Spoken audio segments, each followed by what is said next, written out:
Well, welcome everybody to our latest session of the Restoration of Cariele. I believe we are on session 19. As usual, we'll do a quick recap of what occurred last week, and then we will get started. So, team, when we picked up last week, you guys were still in the sewers underneath Cerilia here. You guys had spent some time in the sewers looking for the rat folk leader Naxic's son, Skikdak, and had eventually found him, though your group was split up a bit. So when we picked up last session, the two individuals at the north side of the sewers, which was Vin and Serena, made their way with Skikdak up to the surface using another exit. The rest of the team made their way back south to the original exit, headed back up to the surface, and then the group on the south side decided to wait by the sewer entrance, knowing that the other group would hopefully find their way to the top and come back around. Eventually they did, and explained that they had found Skikdak, and they also had an encounter with a gentleman on their way out, and he seemed to be like a wizard's apprentice, and he explained that the fleshy creatures that you had been fighting were actually his fault because a concoction that he was working on kind of got mixed together and bad things started happening, so he put it down the drain. And then, unfortunately, that caused the fleshy creatures, at least that's what he believes. So with that information at hand, he said, make your way over to his master's shop, which his master's name was Ol Mister, and he said he would give you a reward for your help in defeating the creatures, and you guys said you would check up with him later on. So with that complete, you made your way back to the original entrance to the sewers, back down, and returned to Skikdak to his father. And Naxic was very happy about this, and their high-pitched and rapidly speaking ratfolk language went back and forth between both sides. And yes, he was very much happy that his son was returned unharmed. The group then decided to make their way back up to the surface, stinking of the sewers still, and headed over to the Hog's Head Inn, which was the inn that Lord Michael Moriad had told the group to head to, and that's sort of like where he would be. So the group made their way over there, and he was, once you guys got to the front, there was a gentleman at the door who didn't really seem like he wanted to let you guys in. He said you guys smelled terrible and you don't want to piss off the owner, Fran, of the Hogshead Bar. But eventually, Blixel kind of just was like, yeah, whatever, guy, you don't run this place, and just walked on in. Once inside, all of the patrons inside started looking at the group, obviously displeased with this terrible odor that they were bringing into the establishment. Even Fran looked like she was getting ready to grab a broom and start smashing people until the group dropped Lord Michael's name, and then Fran reluctantly ushered you all to the back and threw a bunch of apologies out to her customers.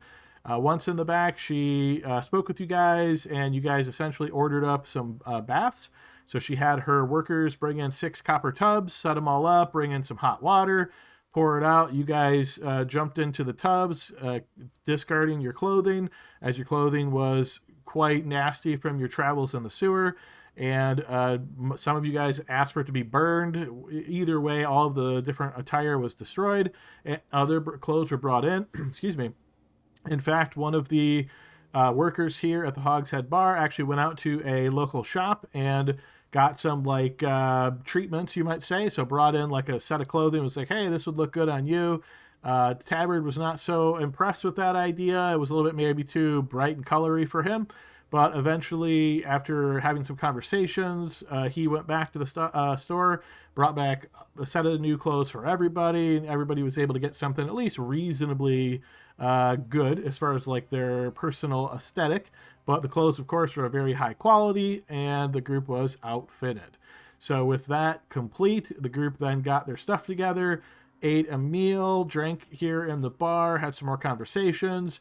And Fran had told the group that in the morning she would, basically touch base with her again. She had let Lord Michael know that you guys were here, and so you guys passed through the rest of that day.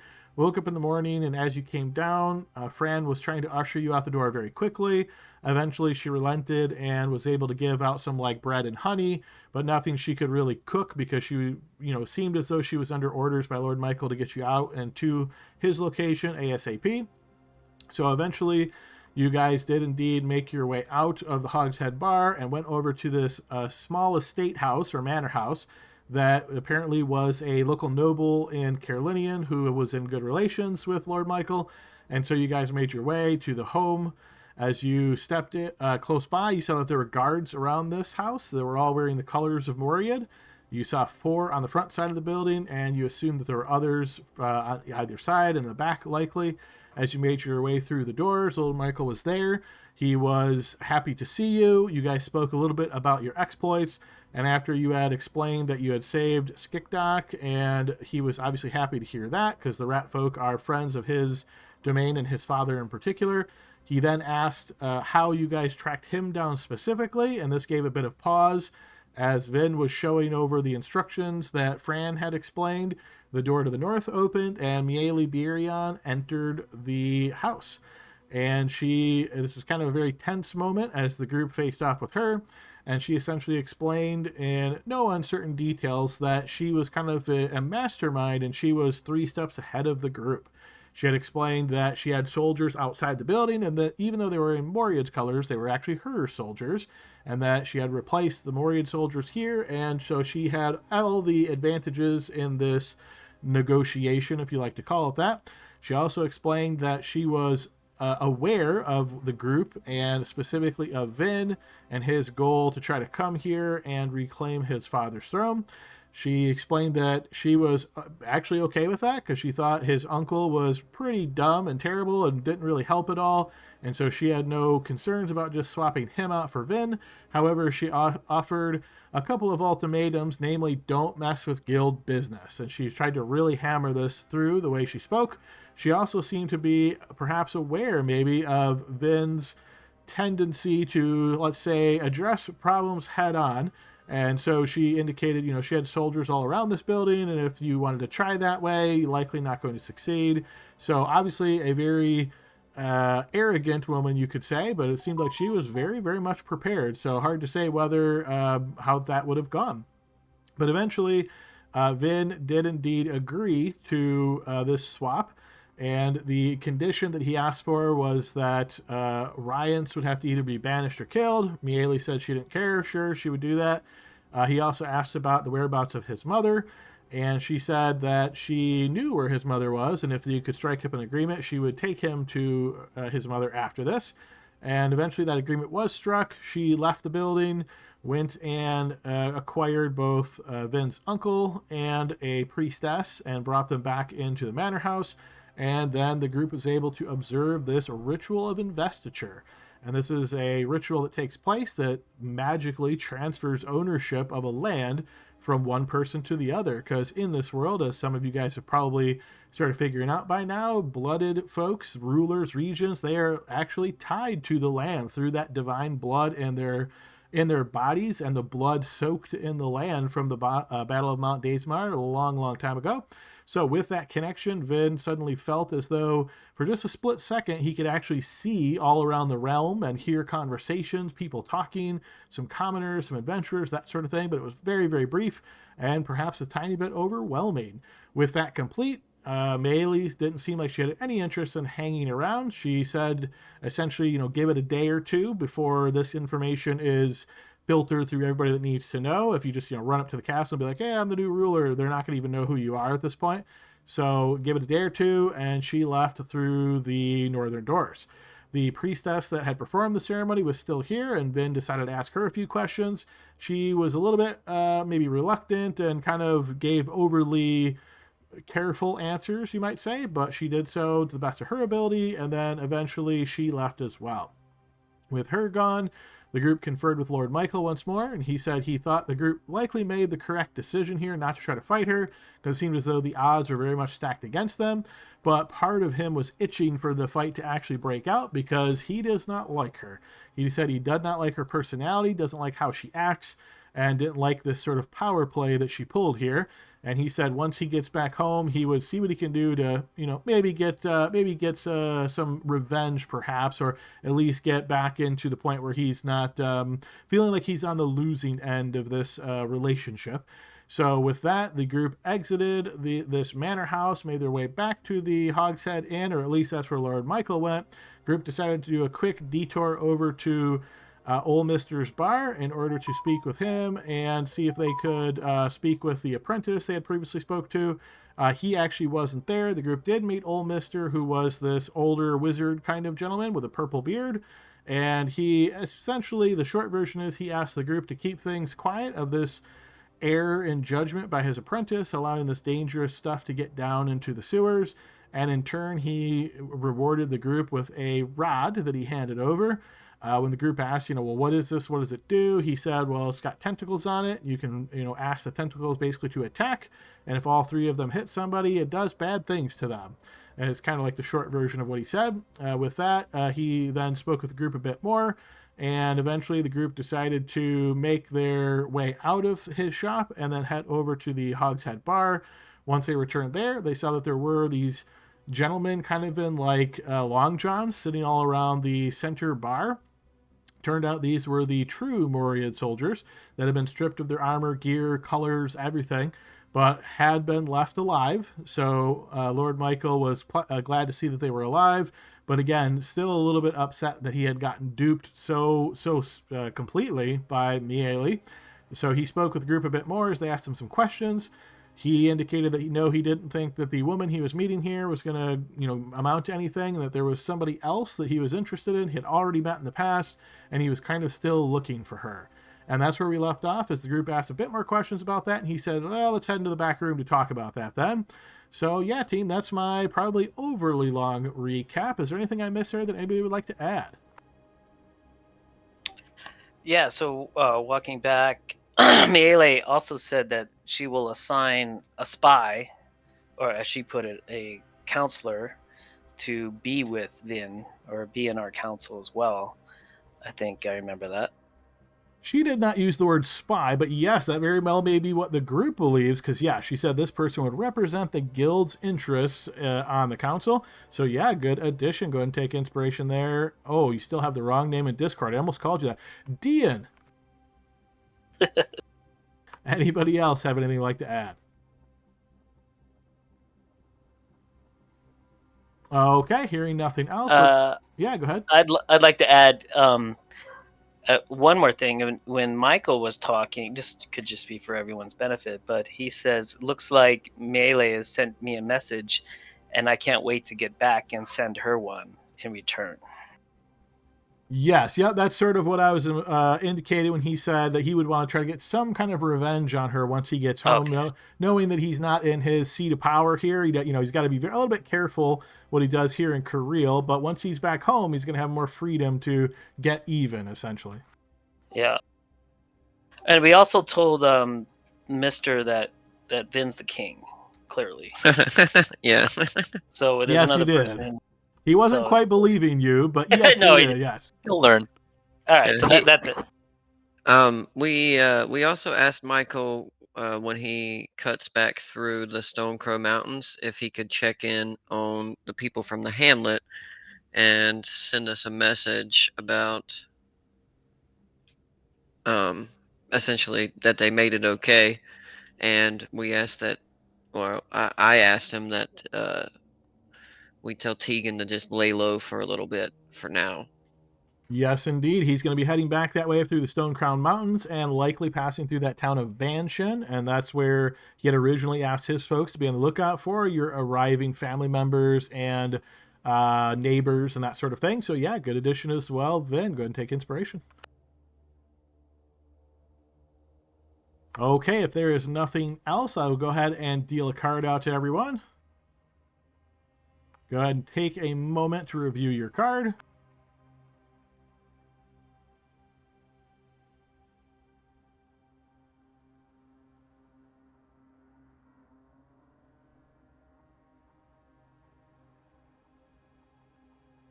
Okay, so everybody's had a moment to do that. And yeah, let's go ahead and get started, folks. So currently you guys are in the Hogshead Bar.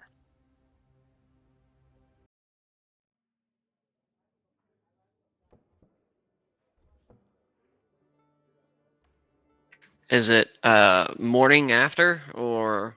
No. So if Still you'll same day? recall, yeah, same day. You guys actually left here early in the morning, did a bit of, chatting stuff. So it's actually still early-ish. Say it's like 10 a.m. at this point. Hey, Adam, did you change up the cards at all? I did not, but I did notice that we've gotten some that we've not gotten yet, so that's always good. Yeah, that's why I asked.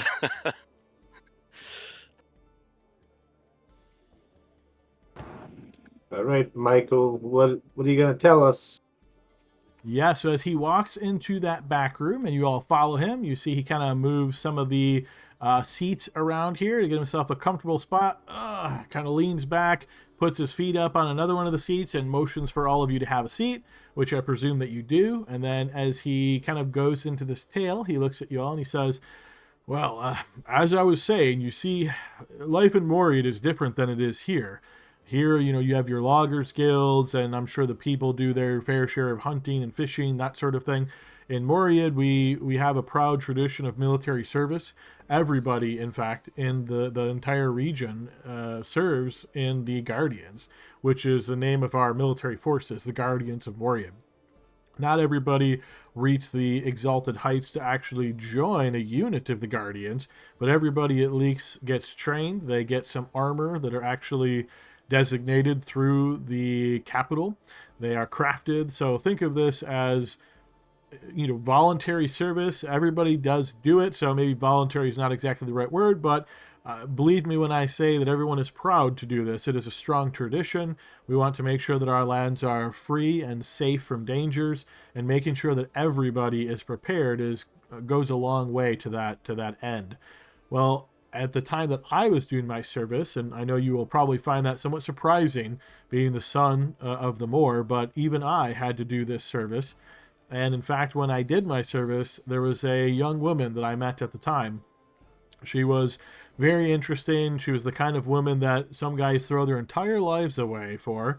But I tried to keep my head on my shoulders, and my father, he kept steering me back to the clear path.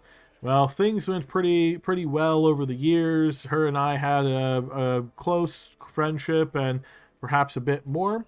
Once our service was up, however, she was really more into, it's hard to even describe. I didn't really think any people like this really existed, but she was an academic, but interested in natural areas and ruins and things. So she studied often, and she knew of certain locations within Moriad that she had always wanted to go and visit and see for herself. She had written, or she had read, I should say, these events. She had read some books about these locations and stories about them, and, well, she wanted to go see them. Of course, I was very much involved in the affairs of state. My father had a very close watch over me, making sure that I learned at his feet, tutors, everything you can think of. Sometimes I wonder who truly has more freedom, if it's the commoner or the noble. In my case, freedom was hard to come by. It seemed as though every hour of every day there was something that had to be done. But eventually things got a little bit easier on me as I got older. And my father saw that I had a good head on my shoulders and I was responsible, and he gave me some more freedom at that point to do things as I wished, though again it was few and far between. But on one of these occasions, I did decide to look her up once again, and I discovered that she was in the northeast area of Moriad after some communications with her parents, and she was actually searching a ruin there. And it was something of great interest to her. And she apparently had spent already a week there, and they said they hadn't expected her back for another month or so. So in my head, I was thinking, what in the world takes a month? So to make this long story short, I traveled out there, we reconnected, we had some really great times. I spent a few days with her there, and then she kind of left, and it was sort of in the middle of the night that she left. It was very strange and not really like her. And since then, I've never been able to track her down. I've looked for her. I've put feelers out. I've spoken with my folks in the information areas. I've spoken with merchants that travel far and wide. And I've been looking for this woman forever, and I have not been able to find her. But she's the one that I feel is destined to be my partner in life. And if I could find her again, but that's, you asked, and unfortunately that is the long story. Huh. Why do you think she just disappeared? I really wish that I knew. You see, he kind of pauses and looks a bit intently now towards the table that he is sitting by. almost as though part of that memory is going through his head, and then he raises his head back up. I wish I could ask her that very question. I wish I could get a straight answer from her, but as I said, I have not seen her since that. Well, Michael, she sounds, well, not to be rude or anything, but she must have been beautiful to have you, go all the way out there to find her. Do you remember her name? Do I remember her name? Of course I remember her name. Her name was Sylvain. Sylvain. What'd she look like? Give us a good mental image to go with this fair maiden. She was taller than most of the other girls her age. She was perhaps almost 6 feet tall, though not quite. A bit bulkier than most as well, and she had long dark hair. She was a fair woman. She had green eyes, and yes, she was indeed beautiful, but not in the kind of beautiful, noble woman that you typically see. She had a ruggedness about her, and just a very common, no really concerns, just let the world go as is and find your way in it. She never really complained about things and hoped other people would fix them for her. She faced her problems straight on. She really captured my heart. Oh, I'm sorry you lost her, friend. He nods, and you see as he does so, he kind of like spins his glass on the countertop. He's just kind of swirling here. It is very unfortunate, but I know it's very long shot at this point, but now that you have more influence in this land, and of course the northeastern areas of Moriad border the lands of Cariele, if by some long shot you should ever happen to hear anything about her, I would be considered a personal favor if you were to let me know. Ah, of course. I was kind of thinking how you're here now to potentially meet a possible woman to marry and strengthen our relations between our nations. What if I did the same? I came into Moriad and perhaps met a fair maiden there. That would give us an excuse to talk again, and I could meet your father that way. You notice he smiles as he looks up and he says, "That would certainly be possible. Yes, I'm sure my father would be interested in that, assuming that he takes measure of your bearing and judges you the same as I have to be stalwart individuals and in people worthy of friendship." What's his name again? You call him Everybody, father, obviously, but I don't think I've ever heard his name. everybody in the land simply calls him the Moor, but his formal name is Derek Moriad.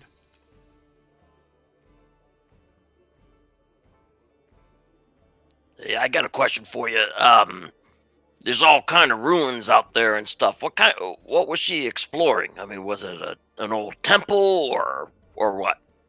He nods. In fact, it was an old temple. Yes.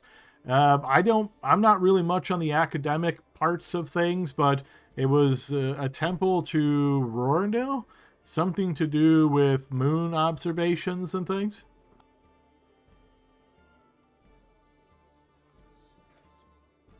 Interesting. Just something to put in the old noggin just in case it comes up later. He nods. Yes, like I say, it's a very much a long shot, but who knows? Sometimes the world seems much smaller than it really is.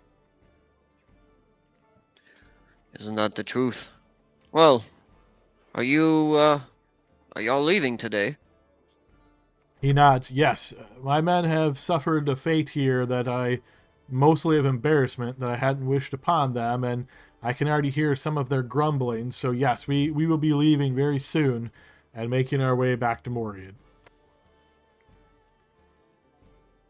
Well, hopefully Miele's impression did not rub them enough of the wrong way that they'll spread ill will.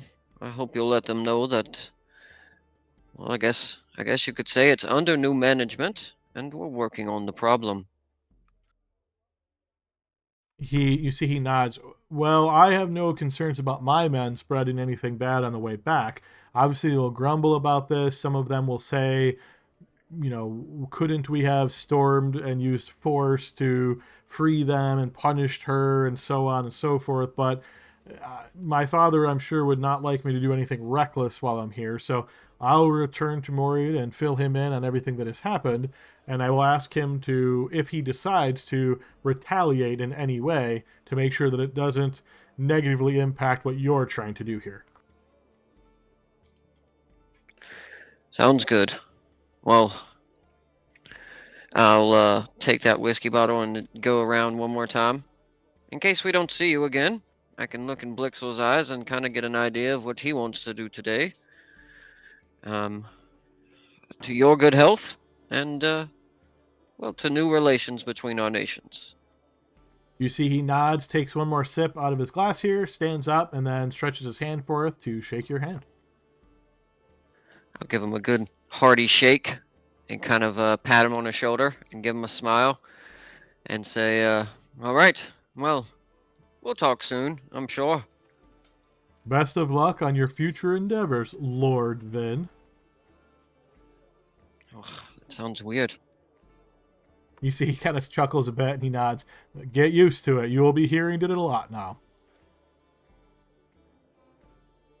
It's Vjorvin, by the way. Full name. Viorvin. Oh, I see. Yes. Well, that one's a bit of a mouthful, but I will do my best. You can blame my father. Well, probably more my mother. It's the Rejuven side of her. Oh, I see. That makes more sense. Yeah, that name did not have the bearing of Anweir. Technically, it means Lord of Trees, Tree Lord, depending on how you interpret it. Fitting for Cariele, then, since you have all of these trees around you. Well, at least what is left now, since the guild has done its work. But nonetheless, I've taken up enough of your time. And yes, I will be heading on my way out. It was very good to meet all of you. I consider each of you to be a person of accomplishment and a person of good character. If there's anything I can do for you personally, feel free to send word to me. I will do what I can. Obviously, keep in mind my hands may be tied a bit in certain situations, but I look forward to having a great ally to our north moving forward. Yeah. Michael, before, could you just put a good word in with the rats for us? Well, I've never had a really good cadence with them as far as being able to communicate well. Their speech patterns are pretty bad. I can, but it takes a bit of work. But what I will tell you is once I return home, I will make sure my father knows that it was your group that aided us there, and he will make sure that the communications get back their way. Thank you. Appreciate it. He nods. Well, I should be off. Let me go get the men and we will get out of here. But it was good to see you all, and as I said, I wish you the best fortune. And with that, you see he holds his glass up towards you all, and he says, "To the new Cariele." And he takes a sip of it, sets it down, and with a smile, he then steps out, and you can hear him start to order his guys around. Safe travel, friend. So, Vin, you're Lord of the Trees? Double Lord? I guess you could say that, if you're literally interpreting my name. Lord. All right. Yeah, does anyone want to go fight a bunch of people before we become really famous? I definitely would like to get a good fight in before we're probably not going to fight anybody for a while. But real quick, everyone.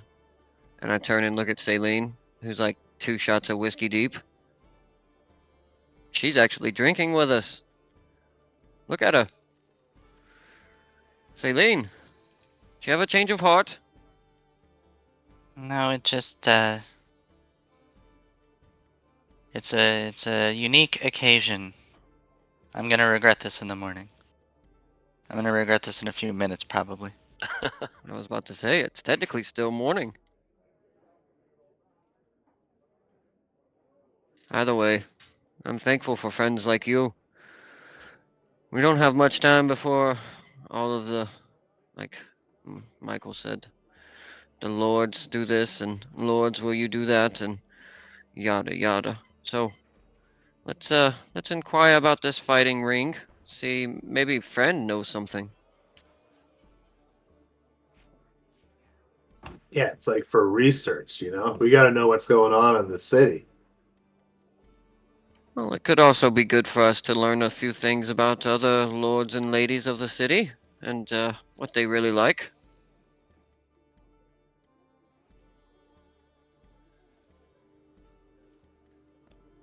I'm in. Does anybody else think they want to fight in this thing if we find it? Or does anybody else want to do anything else today? You see Dean add a bit of herbs in his tea and just gives it a good shake, a good swirl, and say, I'd be interested. What kind of weapon you gonna use? I'm guessing we use weapons. I don't really know. Maybe it's just punching.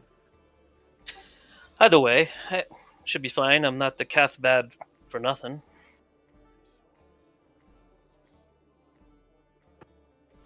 The calf bad. What does the calf bad mean? Oh, I am the leader of my tribe, the old Oaken Grove. Oh, so calf bad's like your title? Yeah. Oh, you've caught on quickly. Smile. So if you become a lord, you're also gonna have a double title? No, no, no. I will remain Cathbad. That's important for my tribe. But I will guide Lord Vin in any way he requests, as long as our motives stay true to the course. Are we called lord now too, or is it just Vin because he's the count? The way it is in my tribe, it's up to Vin. Yes, not quite sure exactly how the specifics work, but my assumption is you have to have some kind of holding. Maybe. Like holding beer? I mean, like a brewery would be an example, Tavard, right? I feel like we need someone that knows more about this stuff. Yeah, isn't that the truth? Yeah, you need a councilman that's actually been here for a while, I think.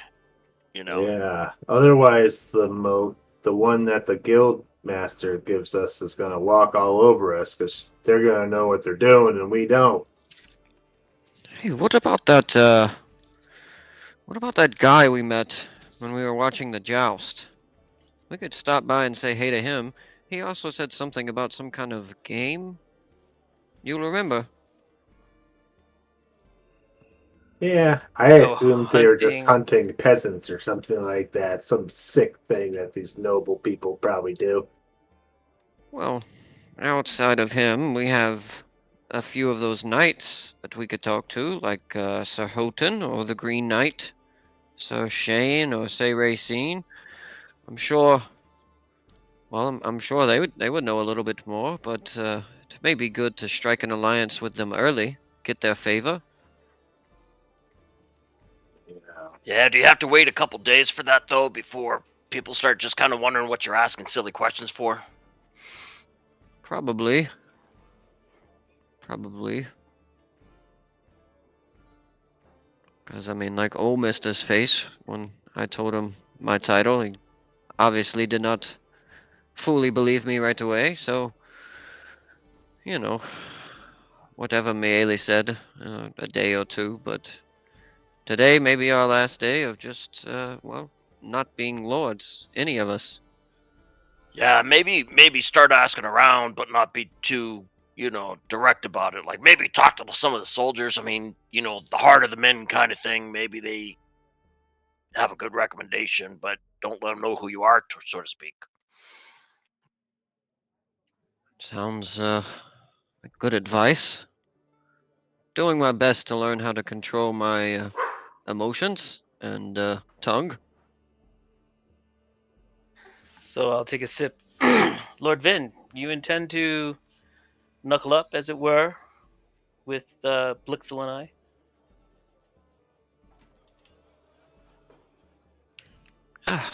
I love a good fight. I To be Well, honest, do you have to. ever? Well, what if you lose?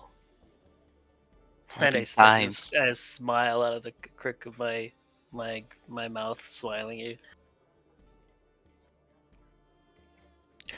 Losing only gives me an opportunity to become better. So if you can beat me, I welcome it. but here's a problem. I'll be honest with you. I'm not sure I like the idea of you fighting. You know, See, Tavard's picking up what I'm putting down.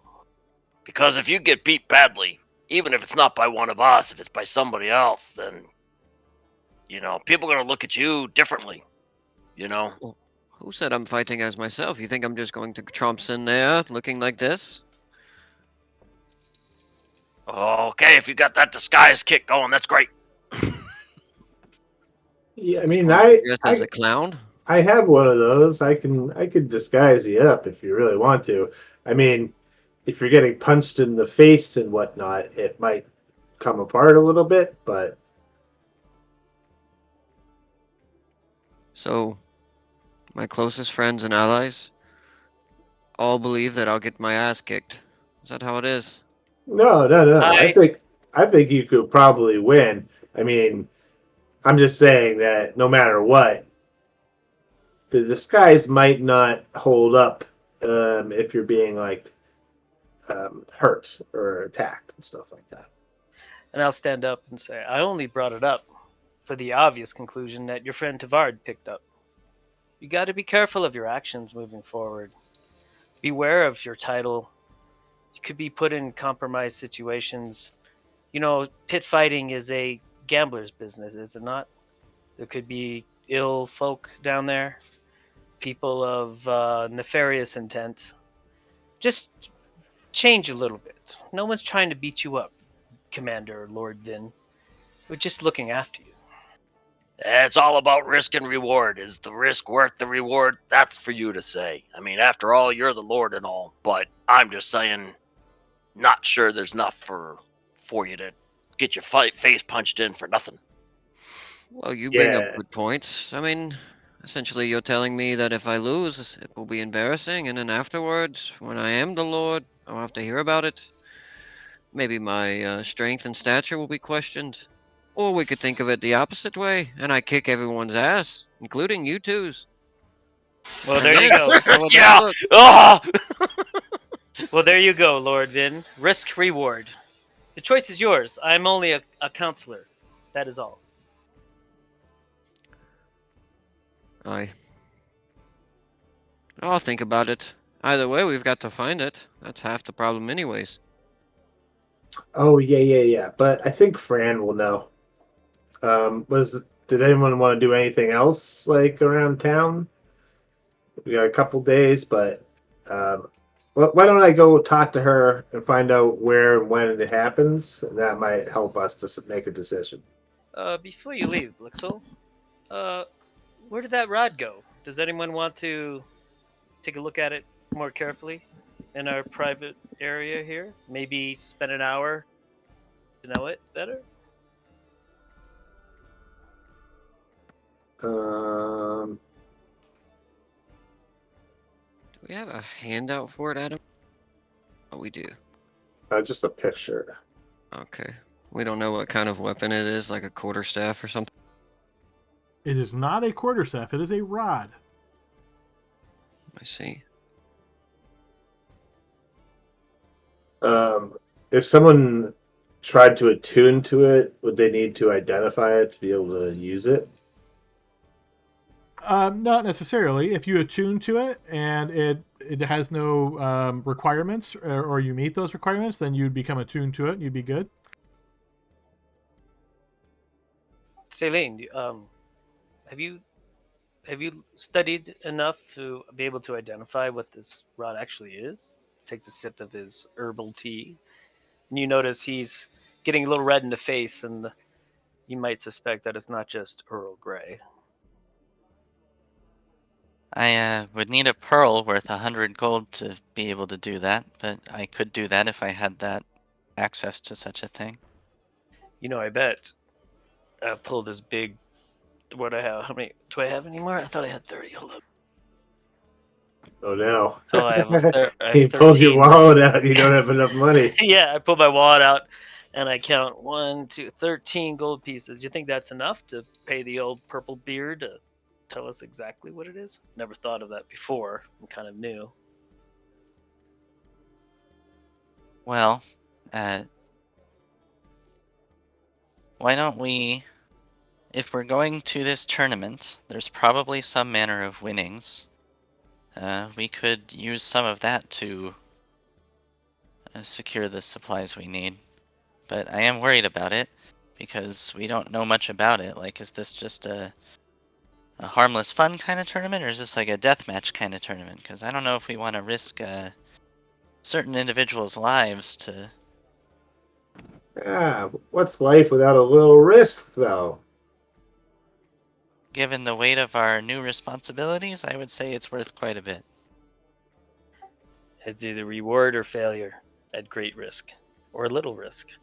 It's up for the Right. king to decide. Well, let me ask Fran where it is, and she might know something about it. I don't know.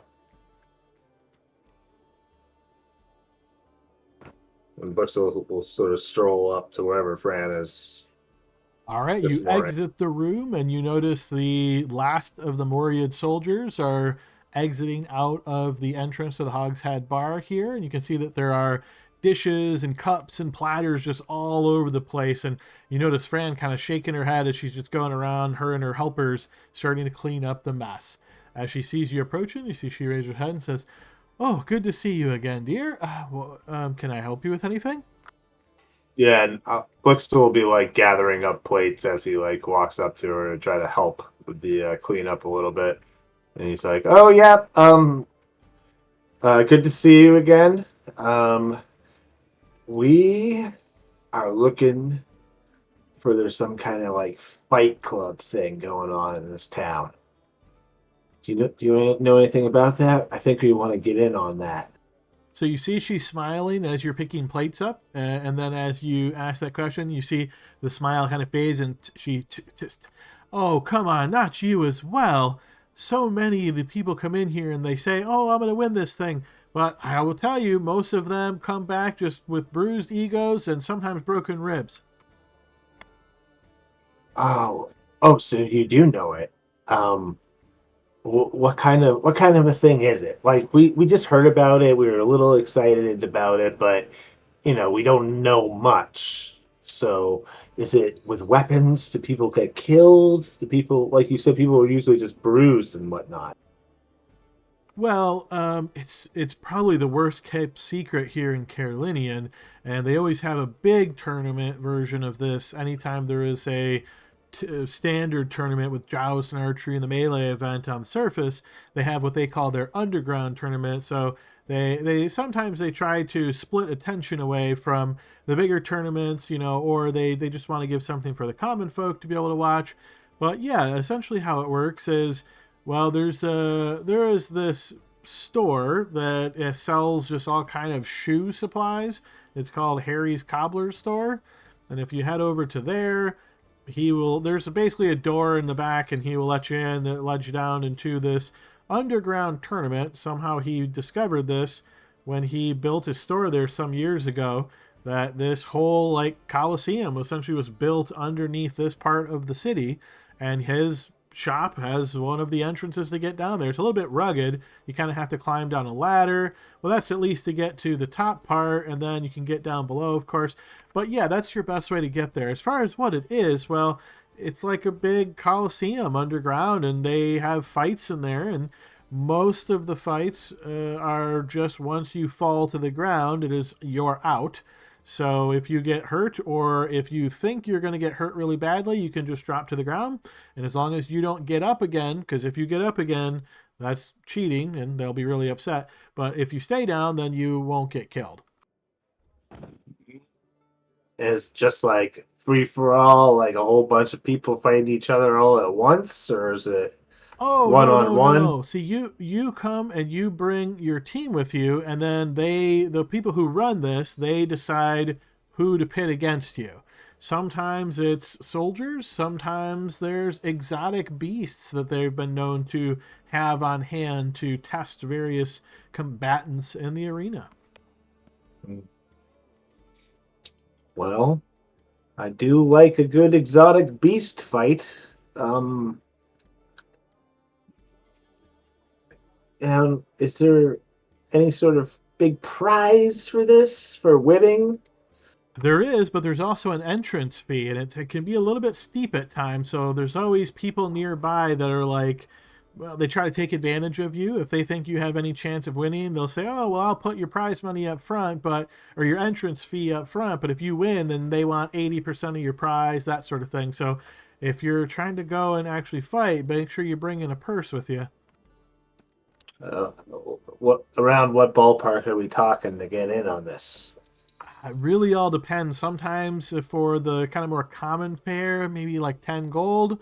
For the higher end stuff where they've got a lot of fans in the stands watching, it might be entry fee of like 100 gold per group. Okay. Well, I promise you that I'll be careful if I fight in this thing, because I probably am going to fight in it, Fran. I'm going to tell you that right now. Okay, thanks for all the information. You see, she Bye. chuckles as you say this. She takes the plates that you've gathered and she says, "I kind of assumed as much. Well, good luck." And you see she starts walking back towards the kitchen.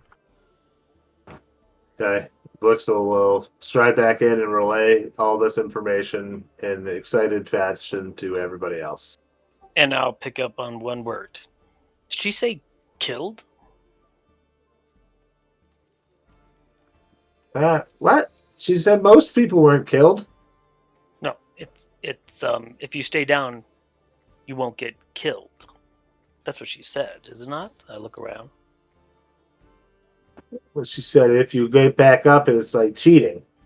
They don't like that. Yeah, before that, if you stay down, you won't get killed. I'm out if it's a death match. No, sit down.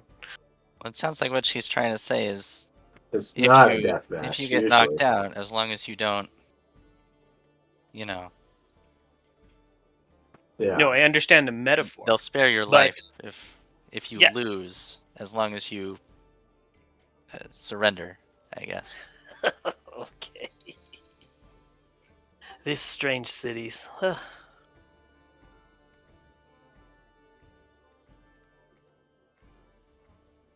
sure What do you there's guys- I'm sure what do you there's guys think? rules. Those rules on the wall when we go down there. Oh yeah. These city tournaments, there's always plenty of rules. Well, I mean, I'm still down for the fight myself, but even still, the entry fee is a little steep for us right now. I myself have 2 shiny gold pieces. I throw my bag in the middle of the table and let's sit back in my chair. And there you go, 13 in the pot. I've got 59 gold pieces. Whoa. I got 30 Remember, I something. took some gold from those baddies over there at the hamlet, right? So that's party stuff to the most part.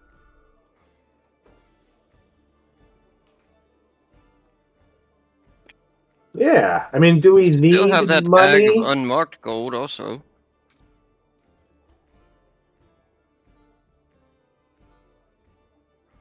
I thought we spent that somewhere. I can't remember.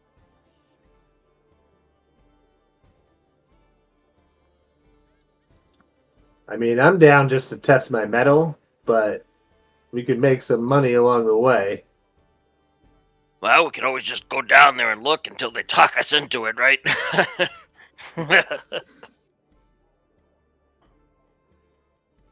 So the reward is gold. The risk are 2 things at minimum. 1, reputation. 2, the gold we already own. And I nod at the gold shimmering at the table in the middle.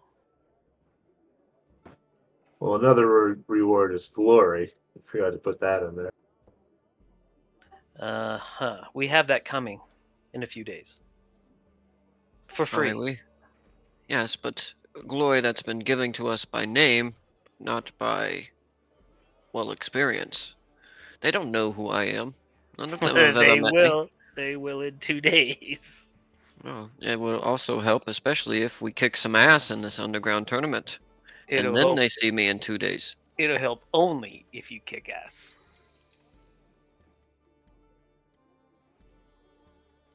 Well, we're going, right? I'm down.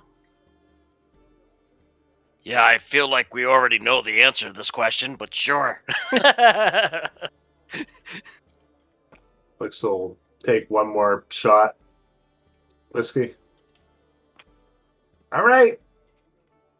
What if they let us bring Stinky? If we're fighting Beast, why couldn't we bring one? Who's Stinky? Would he You have- fit you down the have an- ladder? You have another member of the party? We do. He's usually not super welcome in large settlements. So Oh. how are we gonna get him to the tournament? Well, I don't see them turning him away, do you? I don't know how you get him into that closet she talked about and down the stairs and everything, but I think we'd have problems getting him just into the city, honestly. and I don't want anyone trying to hurt poor Stinky just for sport. I mean, I think that would turn into a bad deal. Does he really smell that bad? On fish days, yes. Yeah. Fish He days are he pretty likes to eat rough. raw fish. Wow, I gotta meet this guy. It's not a guy. Like, okay. It's a bear. An awakened bear. Cave bear, to be more specific. Oh. How do we get him in there? Dean starts to think. You have an awakened bear. Nice.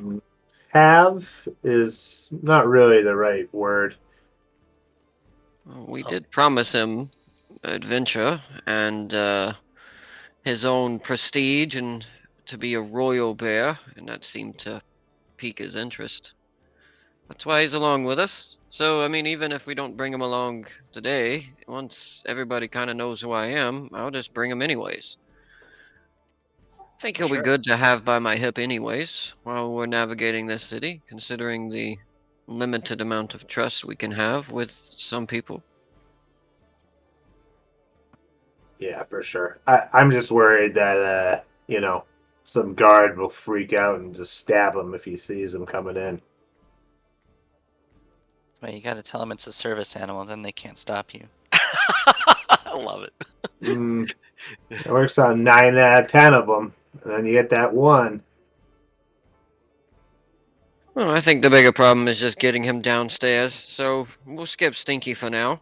But I don't have a problem with doing this, but this is a group decision. Yeah, let's go check it out. My gold's on the table. I follow you. Books will snatch up that gold so we don't just leave it behind. Okay, I have no gold on my character. You have 13. No, he tosses it back to Dia. Oh, no. Just I mean, you can. I don't. Save it till we see how much it is. Oh, all right. My junk. All right, now if we do this, guys, make sure people are watching. You got to put on a show. Do a somersault before you stab someone. Do a wall jump.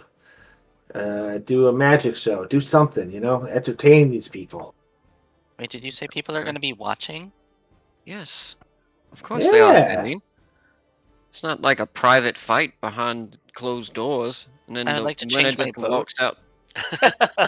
The poor people are going to be watching it. The rich people watch the knights. The poor people watch us. Eileen, we need you to heal us. We'll keep good tabs on. Hang on.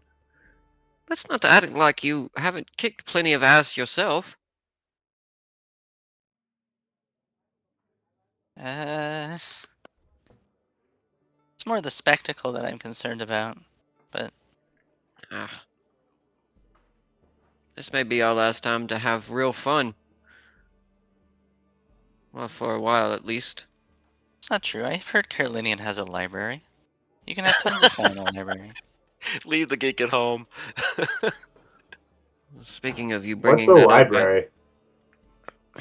Celine says that a library is a place where they keep massive amounts of books. I've never seen more than, I'd say, For 50 in what? one spot.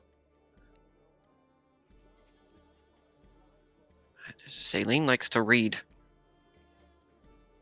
Oh, There could be information pertinent to, you know, governance or maybe the things that Michael was looking for. yeah, I just go by Sure. the gut. Yeah, we've picked that up. Right, well, no one's gonna force you to fight, Celine, if you don't want to. That would be Well, I'm gonna have crazy. to go down there with you to make sure you guys don't But hurt maybe you can yourself. watch from afar or something. You don't have to be the spectacle that people are Ooh, looking at. But Okay. then I wouldn't get XP. you could be our secret agent and you could place random bets on us and win extra money on the side. Yeah, that sounds like something I'm able to navigate. Why don't we just go as a team? We figure out what's going on. If the competition looks tough or out of our price range, we can try our hands at the 10 gold entry or whatever and see what happens. Otherwise, let's just get this over with and nobody gets There we killed. go, there we go, there we go. All right. Alright. But I'm not performing. I'll leave that to our master of ceremonies. It's a fitting title. It's Oh. literally the We one you have gave to. him. Yeah, that's what I'm saying. We have to come up with a name. If they ask us to drop our name for our group. Anybody got any ideas? Something cool, mysterious. The council. Like it. No. All right, Tavard, you have to level it up. What you got? The undecided. Let's go. That also sounds good. All right. I'll snag the half The whiskey undecided. bottle.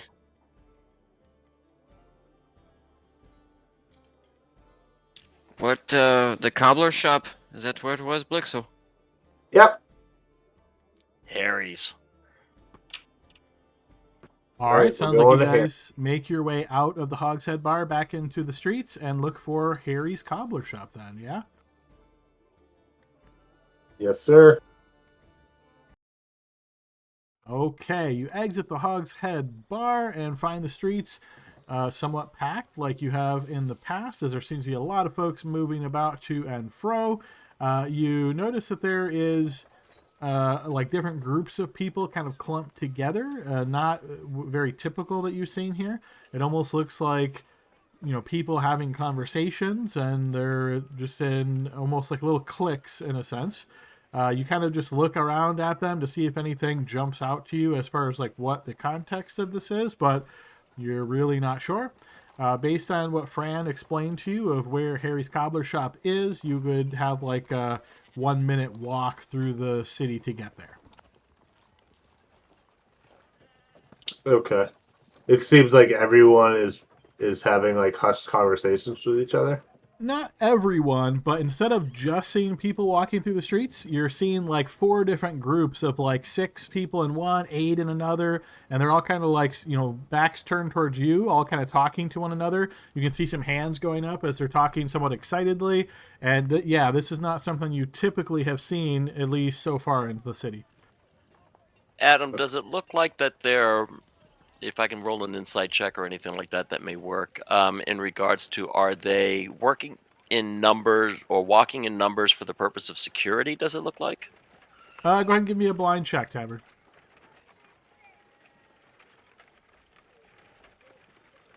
Well, I'm guessing sandbox crashed. 1 moment.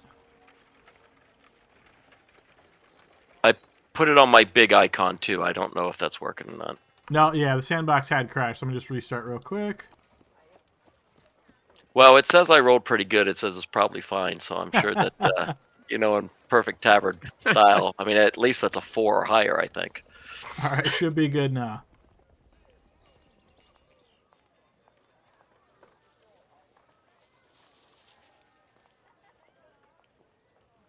No. So these groups of people aren't actually walking. They're like standing still having this conversation, and they look to be made up of similar folks. So like one group looks to be mostly like commoners, like laborers.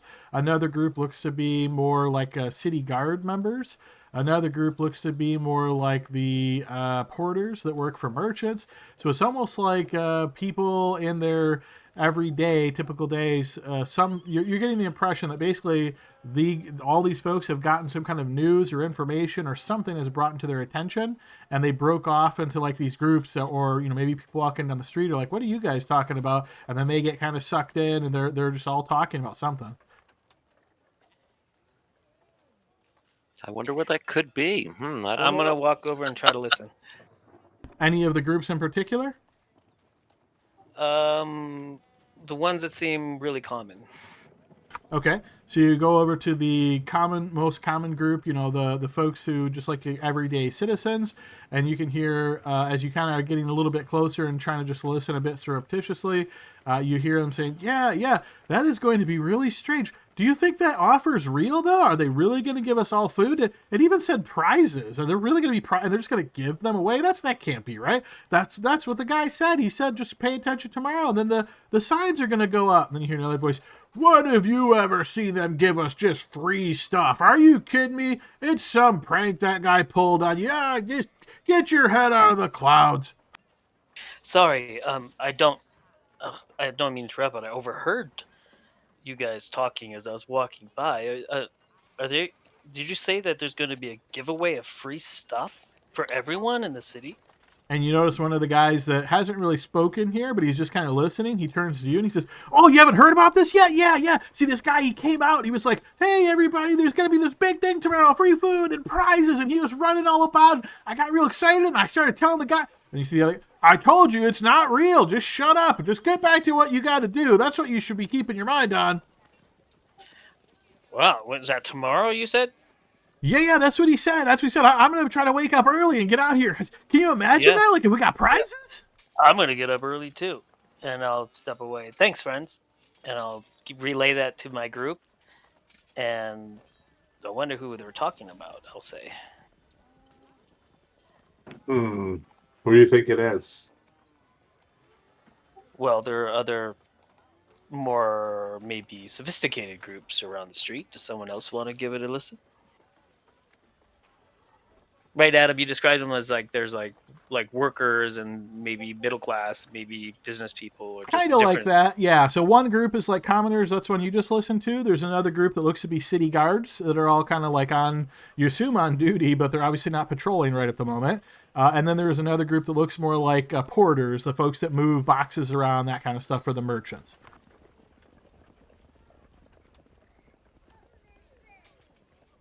Yeah, I can go try to listen into the guards.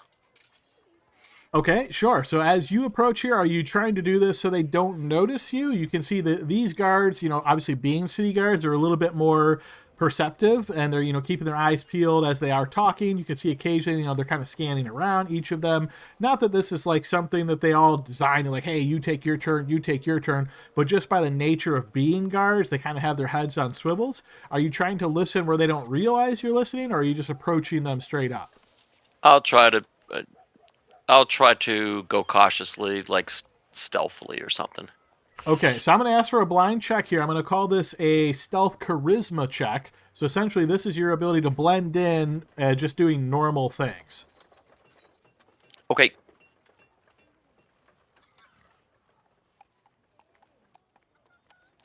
All right, yeah, so you kind of just start making your way through the crowd. Maybe you're eyeing different things. Maybe you're taking in the scenery, taking in the architecture. The guards don't seem to notice you at all, even though some of the people nearby you, they're like, hey, move along. And these people do, but like your presence, somehow they almost like they don't even realize you're there. And as you're just kind of, walking about and just doing your little act here, you can see the guards saying, one of them says, "Can you imagine how this is going to go? If they really are giving something out, we're going to need so much security there. We're going to have double and triple shifts. And if they're not, these people, if you see them, they're about getting ready to rebel or something. I wouldn't be surprised if we have to put them down." And you see another one of the guards says, That's fine with me. It's been too long since we had a good beat down. Some of these people see me walking through the streets and they don't even move out of the way. Can you believe that?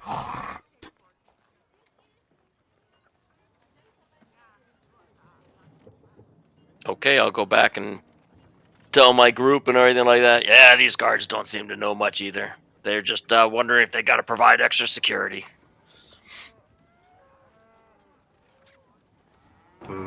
Yeah, it sounds like they're probably gathering everybody so that they could start making the announcement, right?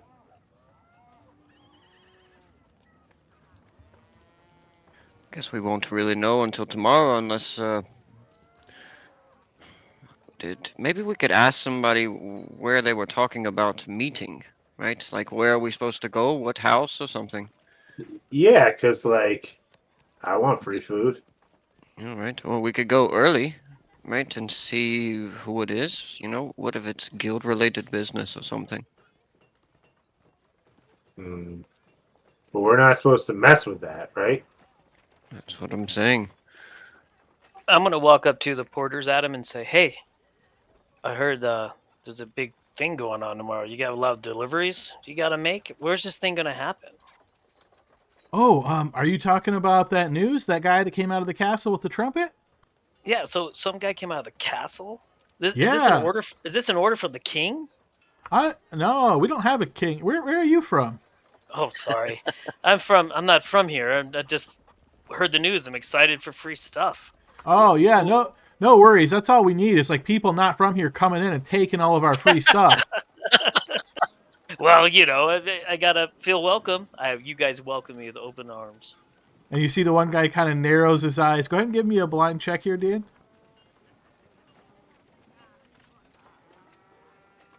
You notice another guy standing by says, "Don't mind him. He's always cranky. He just blames everybody else for his problem." It's true, Glenn. You do. So here's what happened, man. Like this guy came out of the castle and he was blowing a horn. He was dressed all fancy and stuff, like one of them nonces. And he was all like, "Hey, big celebration tomorrow. Free stuff. Meet here. Blah blah blah." And so that's why everybody's all talking and stuff. And yeah, I guess everyone's gonna try to get there in front of the castle tomorrow morning because that's where the big announcement's gonna be. I guess. Oh yeah, probably us. We'll all get hooked into having to work. Oh man, I sorry to hear that. You're gonna be busting your butts. All right, thanks. Well, good luck.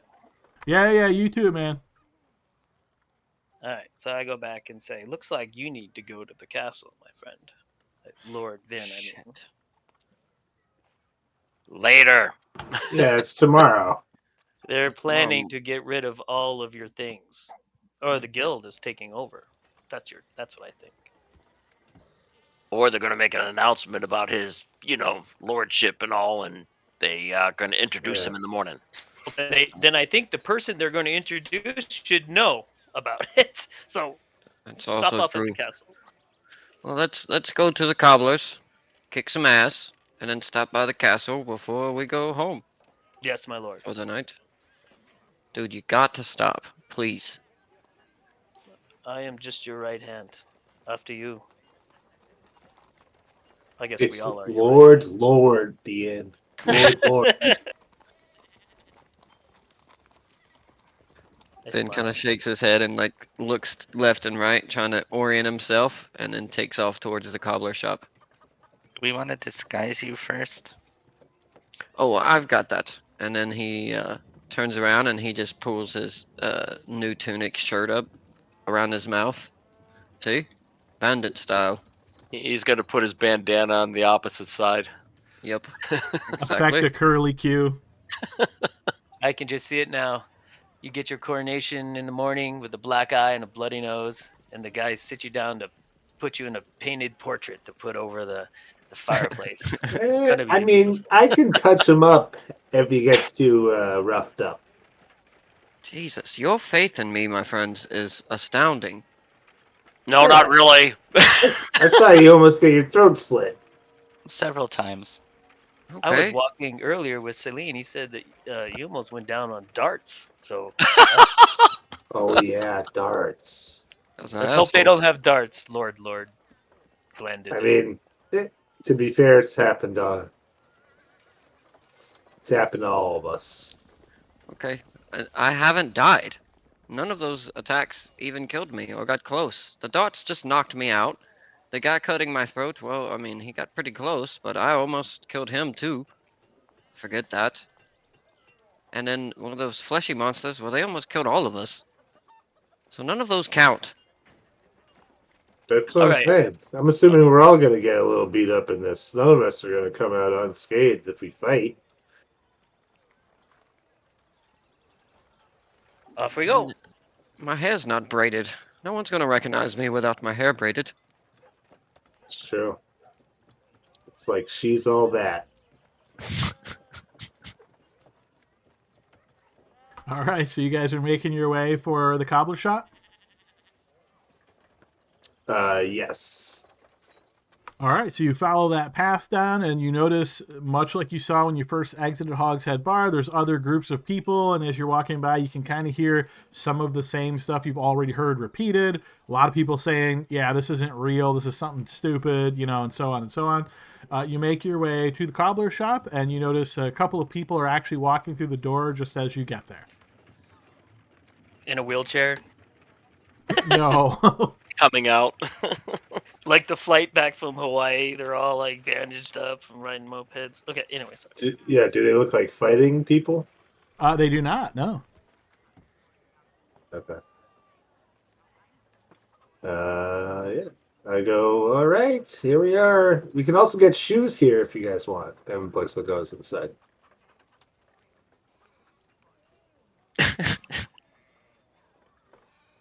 All right, as you guys head up towards the door, you kind of catch it as the second person is walking in. You know, it's almost slammed shut, but you put your hand out, just grab it at the last moment.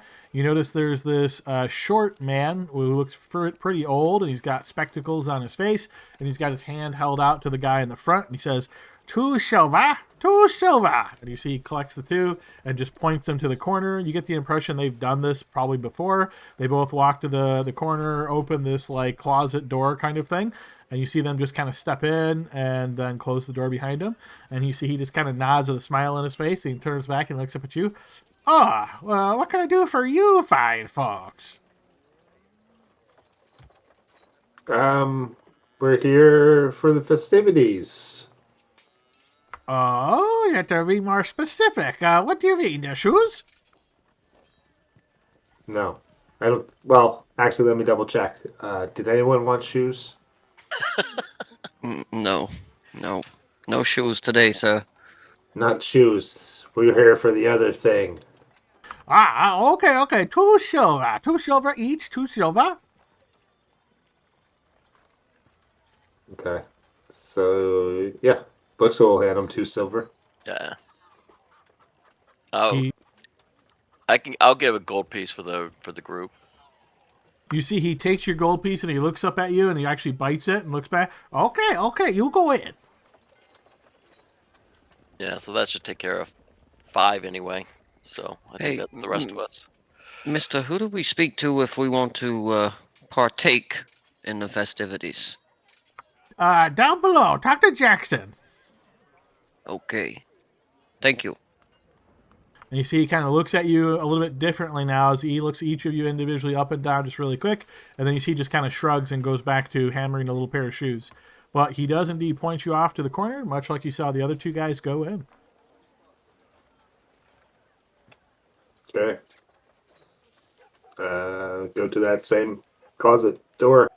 All right, you open this closet door. You notice it's like a 10-foot closet, and there is a ladder sticking out of the ground. So essentially, you'd have to walk up, kind of shuffle yourself around it. There's not a whole lot of space, and then climb it down. All right, everybody, just suck it in. And Blixel goes in and. I'll wait till you guys go down so the ladder don't break. I'll follow Blixel. All right, each of you climbs down the ladder, and doing so carefully with the clink, clunk as your boots hit onto these metal rungs of the ladder. As you get down below, you notice this kind of like It kind of reminds you of a cave. It's kind of rocky. It's dark down here. There are torches that line the wall, but not bright enough to really fill all corners or anything like that. So it's got a little bit of a cave-like look to it. But you notice one stream of people kind of heading off to the left, and there's this bigger kind of guy standing in the middle, and there seems to be a path also to the right, but nobody really seems to be going that way. You see him kind of look at you guys just kind of lazily and just spits on the ground. Hello there. Yeah, that way. Follow those ones. You're trying to watch the match, right? Just that way. Well, I think some of us are going to be in the match. Let's watch the match first. Can we watch one and then and then maybe fight later? Sure you can. Yeah, every match about 1 hour, something like that. Oh, okay. Well, we'll check it out first. Thanks. Appreciate That it. way. That way. We follow the spectators. All right, you follow the spectators making your way through this area. As you do so, you can see people kind of start filling in. They turn a corner, and then it is brighter here. You see the torches are a bit more closely placed, and you see it opens up into a very large arena kind of style area. You notice that as you're exiting this little partition part, you can see that there is an upper level that has seating all around. This place isn't exactly packed, but there's a few people out and about at the moment. And then you can see down below there is an arena grounds. The thing that first draws your eye is you see that there are some pillars in the middle of the grounds here. There are also spikes all around the edges of this arena. It has a very ominous feel to it. And to give you guys a bit of a visual, I'm going to go ahead and put you on the map. While you're doing that, Adam, so far the people that we've met that have been in the guild underneath Miele, is there any kind of amulet or badge or tabard or anything that they wear? Not specifically that you've seen, no. You get the impression that the guild very much works based on discretion. So, like, being able to say, oh, I'm in the guild and have proof of it is not something they're really aiming for. Understood. Thank you. I have a question, Adam. Is it well known? Like, this is underground, right? It is. Is it well known, like the infrastructure of the city before, like the current city was here? Like, are there well known ruins underneath this city? Give me a blind check. We'll see if you know anything about that. You've definitely have heard stories. Generally, all capital cities go through different periods, right? Where they build and then things fall down, sometimes as a result of war, sometimes as a result of calamities, just different things happen. Almost all big cities are built on the ruins of previous cities, so the fact that there are ruins underground here doesn't necessarily surprise you. And based on the sort of the upkeep of these, the design of them, they certainly look a bit more dated than what you see on the surface. Okay. Oh, let's grab a seat.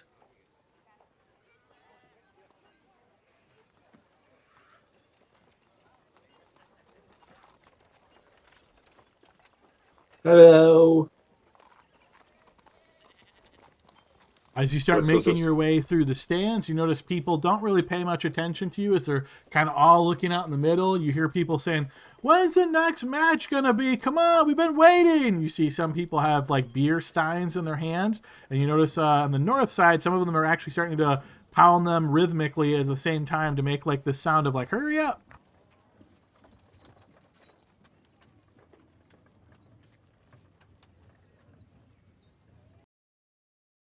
All right, as you guys kind of move about looking to perhaps take a seat or see exactly where it is that you are going to settle down, you hear the sound of like a drum start echoing throughout, and you hear this voice kind of shout out. You look around trying to find where this voice is coming from. You don't spot them immediately, but it kind of booms around the area, and you hear, the next match will begin now. And you see some movement actually on the ground here, as you can see what looks to be like a group of humans coming out from the west side. You can see them kind of dressed more primitively. You get the impression almost of like barbarians. And then on the east side, you notice there is this large scorpion-like creature that suddenly emerges from the side and rushes into the middle. Whoa. Nice. Dean, have you seen that creature before? I don't think I have. Have I, Adam? You can certainly make a blind check here if you wish.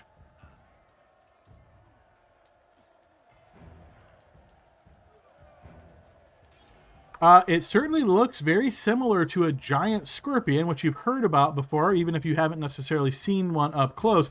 But there's something about this one that is a bit different. You can see this kind of bluish, almost looks like a light emanating from glands on the creature's carapace. And you can see as the light grows from its front, kind of going back towards its tail, you get this strange sensation, almost of like something building. It's like something. I'll say, yes, I have. It looks like a scorpion, except bigger. Just kidding.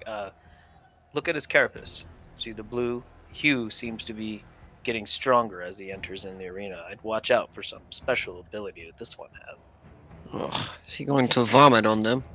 I don't know. Can't wait to see it. And as you say this and you're watching, you see the scorpion emerges from the east side of the arena here as it moves its way around this pillar. And you can see the group of the barbarians are kind of making their way this way. You see that light culminates into its tail, and its tail suddenly wobbles, shoots forward, and emits this blue light, which zaps into one of these barbarians. And when the light dissipates and you're no longer blinded temporarily, all you see is a pile of ash there. Yep, nope, I'd never seen that before. Oh. Wow. That was crazy. I'll lean in and whisper, "Are you sure about this, my lord?" Not gonna lie to you, Dean. This looks fucking awesome.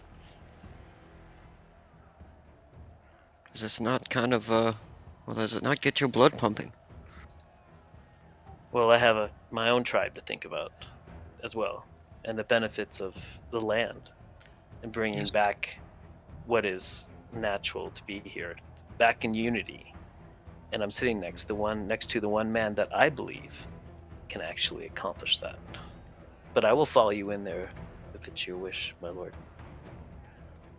Can I ask you, Dean? There's a quality you need to be able to take things back. It's not wisdom or intellect, it's strength. To return things to the way they are, well, that's wisdom. But That's what my tribe had before the guilds took the power away from the lands. I've read about this. I believe in it. That's why I believe in you. These barbarians are a bit sloppy. They should spread out. There's no ranged attacks. Are they using magic at all? Have you seen them cast a spell on the creature? Doesn't look like it. Hey, Selena, Celine, do you sense an arcane interference? Do you think you'd be able to cast spells in here? I don't see why not, but it may not be allowed, depending on the rules of the tournament. Also, that guy just got obliterated. Yeah, the pile of dust. I saw that. So yeah, these are death matches. Killed. I nod at Celine.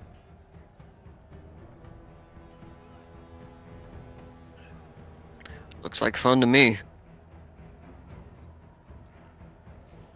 As you continue watching, this battle goes on farther as you see the scorpion now dealing with two barbarians up close. That blue light seems to be essentially recharging, you can think of this as, but it's fairly slow glowing. So the scorpion is instead using its claws to try to smash into these two barbarians. The barbarians actually seem to be pretty good on their feet, but eventually you notice the stinger comes and hits one of the barbarians straight in the back, and you see he kind of stumbles backwards a bit, puts his hand up and just lays on the ground. You can see him breathing as he does so. You notice the scorpion just completely turns to face the other barbarian standing here. See? He's ignoring the one that he could easily kill now. That other guy didn't get a Yeah, chance. the other guy didn't get the. You gotta be quicker than that. I say in a complete deadpan face.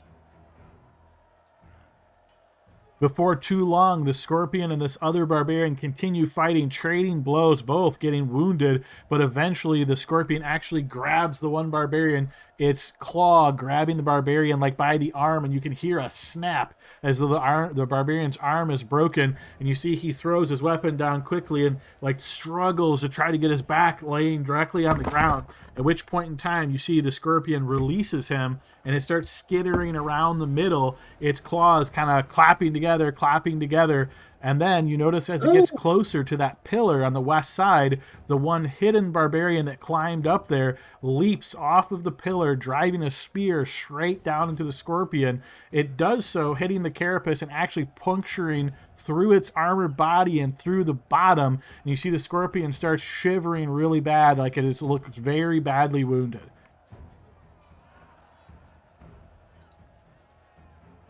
If these guys can take this thing, we can take whatever they could throw at us. I think that scorpion was like clapping. You seem to be like cheering towards the crowd. It's pretty. Yeah. As the scorpion is wounded, suddenly you hear the sound of drums once again, and you notice the barbarian suddenly adopts almost like a patient pause, as though he's not really engaged in this battle anymore, and the scorpion actually quickly scatters off back towards the east.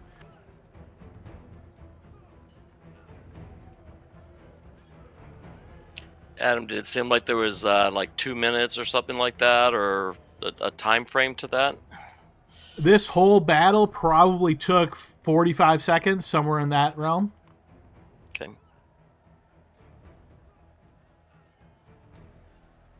You hear the crowd cheering, and you notice one of the guy looks and goes, "Oh my goodness, that was one of the best ones yet." But man, that first guy, whew, I would hate to clean him up.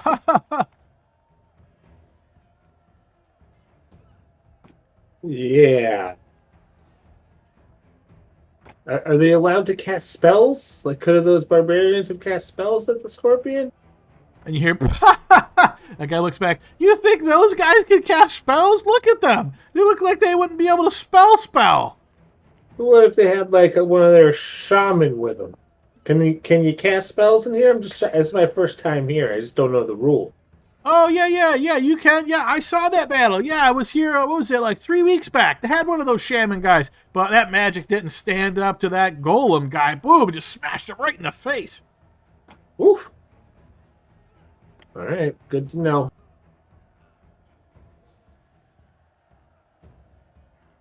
Do you guys gamble on this here? You see, he looks back up at you.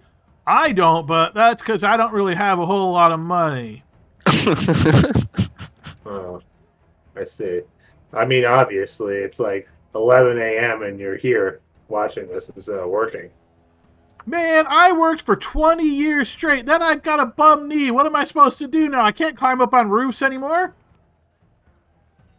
Can I look at your knee? And you see he looks at you and says, yeah, but why? I could heal your knee. You see he looks at you again. You see he kind of blinks a bit. You get the impression, even though it is early, he's probably got a couple of beers in him at this point. Are you serious? No one can heal this. All right, fine, forget it. You see he looks at you and just goes back to looking at the ground. It'll be okay, bud. Just if you see me out there, bet on me.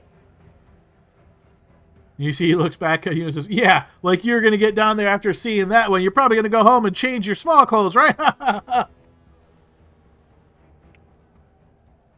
don't think so. Name's Blixel. And he walks away. Hey, Adam. I'm gonna look around. Who's regulating this? Are there ushers? Is there event staff?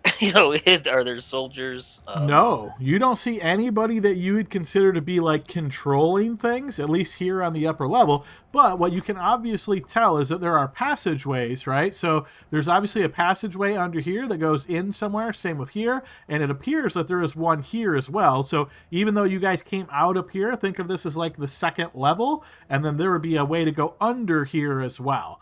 So it's kind of an odd setup. And as you look up around the area, you realize there's actually another level above this as well. So this is, think of these as the cheap seats, right? And then there's another layer above this.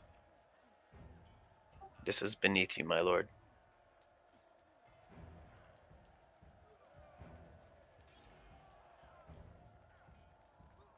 I'm gonna wave to Vard back.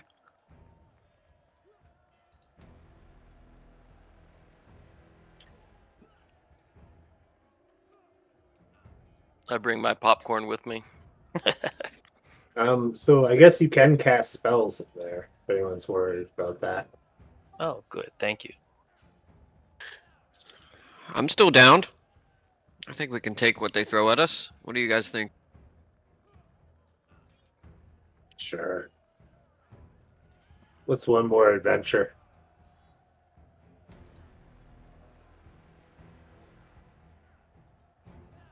Let's give him a show. Yes, let's ask more questions when we enroll. Tell you what, it's a heck of a time for Serena to get the shits. Oh, I think Oh, yeah. I think she'll be. She said she was feeling better when I passed her in the hallway. Well, that's one every hour, so Let's go put our name in the bucket. Come on.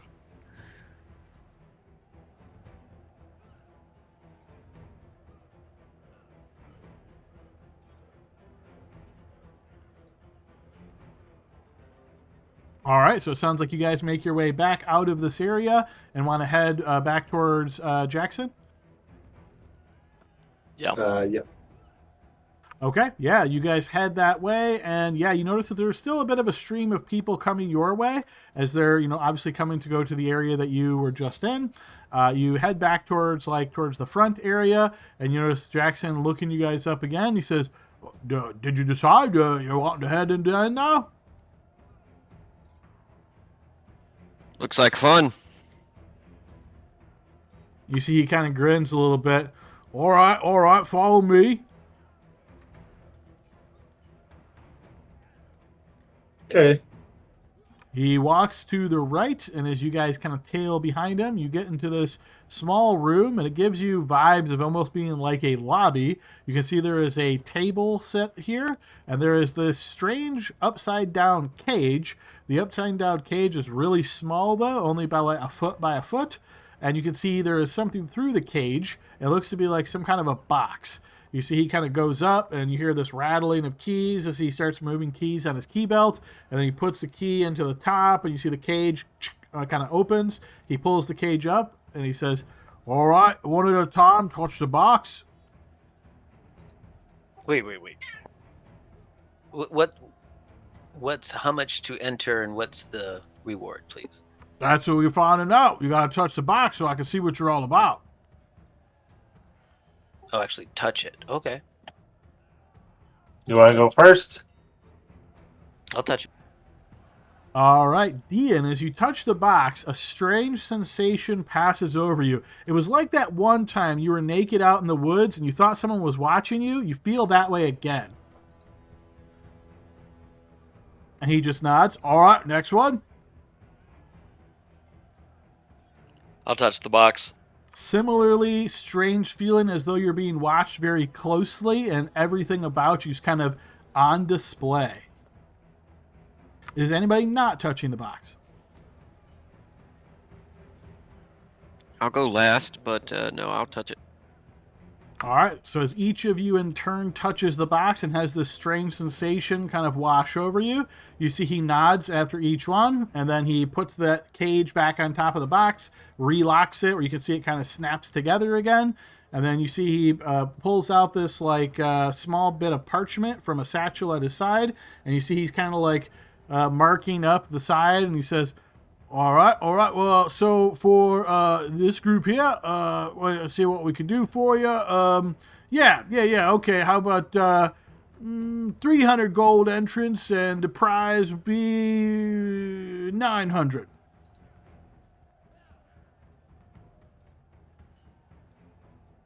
Is I this hand a negotiation?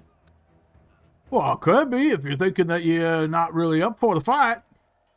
I think 300 might be too much for us. I know it's too much. All What about- right, that's all right. We could work something out. Let's see. How much can you afford? What do you think? Everybody like 100? I think that's the range that we were thinking, sir. That's what we were told, anyways, when we came down, somewhere in that range. 100. Okay. I could probably work with something like that, but let me tell you a little bit how this goes, since you've probably not been here before, I'm assuming, since you're all scared of the box and all. But you see, well, I could throw you in there for 100, but then the prize is only going to be like 300, and that's not really a whole lot. But maybe we keep the entry at 300, and we'll front you the other 200, right? And then, well, we'll see if you win, then we'll give you back, say, 400. Well, to be honest with you, Jackson, I don't want to speak for everyone here, but I'm not really here for money. I want to fight something like that. That looked like fun. No, we're here for money. That's what we decided. Oh, I thought. okay. Yeah, I mean, I don't really want to owe you guys any money. That's not what I'm here for. So No, you won't be owing. You see, I'm just looking at you all, and I'm thinking, yeah, maybe you got the stones to take this one down, right? So if you lose, then, well, you just lose. But if you win, I'm just taking a cut of your winnings. I'm fine with that if you guys are. Doesn't bother me. I'll go with whatever the group says. I just don't know if there's that risk reward thing I was talking about earlier. Just I don't see it. I will say, excuse me. Yes. And everyone, we don't need money, correct? The reward is glory. I can see the argument that Vin would be glorified at his prowess in battle. The strength for the Aruan people is very important. That's the only reward I see here. The risk, we already know what that is. But we shouldn't quibble over gold. We're not here for 400 or 900 gold pieces. That castle's full of it. Did you say Vin? I thought I was talking to myself. Finn. He said Finn. Oh, I thought you were talking about that Vin guy from the map making services. Oh, I was going to say, never mind. Is that a reference to something? I don't know. I thought I was on the side. Okay, so I'll move a little further, Adam. And say what I said. I'm fine with just putting up 100 to get 400. No sense in owing somebody random. 400 gold would still be nice. All right. So out of that other group, Need gold. that other group, just remember. So if we put in 100 and we get 400 in return, that's 300 gold back. And laws of average, one of us ain't coming back. So that's what we're looking at. It's a group vote. If you don't want to fight, we don't have to. I thought we were all under the decision that we were fighting. Did you see Yeah. that barbarian get turned into a pile of dust? yeah, how The much one was in the their loincloth? how much was their fight? The barbarians and the scorpion. Oh, those guys before you. Well, that was actually a 500 gold fight. They put up 500. Well, not them personally, but yeah. And what did they get? And what did the last one that survived get? Well, after expenses, you see, it kind of all walks out in the wash, but just worry about your match. Yeah, see, I don't want to deal with expenses and stuff like that. So I vote for just 100. We put up 100, and whatever that incurs, let's do that. Sounds like Tavard and Dian don't want to fight, though. Are we still in the sidebar, right, Adam? Are we still away from Jackson? I'm assuming, based on that you guys are kind of Yeah. talking to him, that you're like shouting his way. But this is kind of a smaller room, so unless you want to really go backwards, he can hear at least some of what you're saying. Oh, okay. I did. Okay. Then I will whisper and say, the only reward here is that your name will be announced, or you should announce it after the win. That's the only thing. That is the only thing I could think of. You gain pride among your people, and I respect that. Everything else doesn't matter.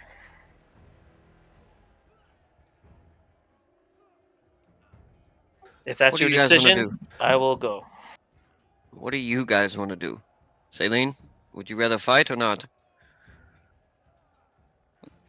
Celine would rather not fight, but that would make for a very boring show. So, well, it's a means to an end, right? If you're confident we're not going to get disintegrated immediately, then I mean, I guess.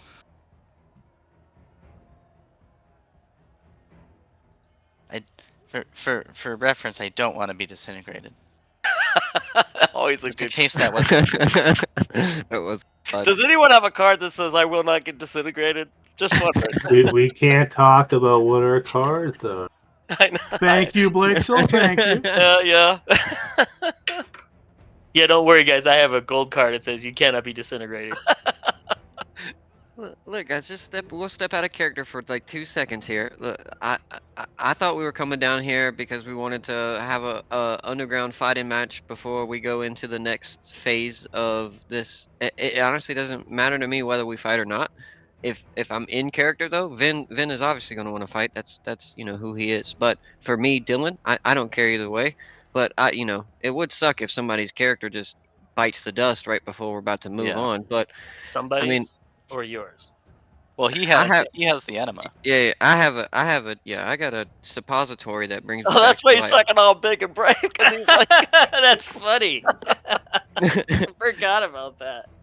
Yeah, No, it's tucked in I between think my we- cheeks at all times. I think that we all had something in mind, all five of us. Like I was thinking, like maybe it's just one-on-one battle, like a tournament. I didn't, and I certainly didn't think anyone would be disintegrated. I was joking about the killed thing. I thought, no one really died. I had all kinds of stuff. Now that we see it, we all make decisions. Like, and don't get pickled in. Like we went down here to see. It's not a waste of game time or anything like that. We can always change our minds and go back, but it's up to you. And I've said what I said in character, and that I think hopefully I made it clear. But yep. I will No, say I out mean, of character I- that this Scorpion is a 500 gold opponent, and these guys are saying 300. So I don't think that Adam is gonna throw a instant disintegration at us. But crazier things have happened sometimes. Well, I mean, also, it was just some like freaking village barbarians. He said that they were barely dressed in any kind of armor or anything, so it could have been their level versus the Scorpions level too. We have to take consideration into that. But overall, I just want to understand if you guys want to fight or not, right? Like either way, I'm fine as a player, but if we're talking votes within character, Vin is going to want to fight. So it's really just up to you guys. No, I think it's up to you, my lord. I'll do what you do. I hold on, realize it's up to all of us. I see the, I see it in chat there. Oh darn it! I'm gonna click "Don't fight" because I just don't see enough value of their reward for it, and that's both Bill and my character. That's Brian and Dean as well. This is beneath the king. No.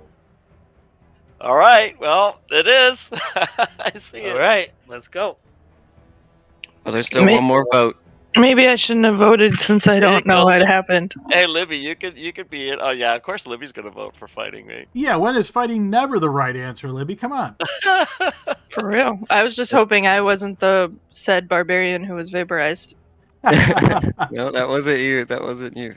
Jordan was a still hasn't different voted, barbarian. so Jordan, what's your vote? I will vote to fight because it sounds more fun from a game Nice. perspective. Nice. Celia There you doesn't go. want to fight, but There you go. Jordan wants to fight. All right, There it excellent. is. So wrapping up last details here, you guys want to do the 100 gold piece purchase for the 300 gold piece reward? That's what you settled on? I think that's how much we have. I don't know. I mean, I have 2 gold pieces, guys. So I Yeah. honestly don't know if we have 100. I know there was like Well, 32 let's all and type it in. 59. We Let's have all type- 100. let's- We have 100 between us. Someone said I they have- got 50 something. Buxel's got 30. I've got 28. Yeah, just type it in there real quick.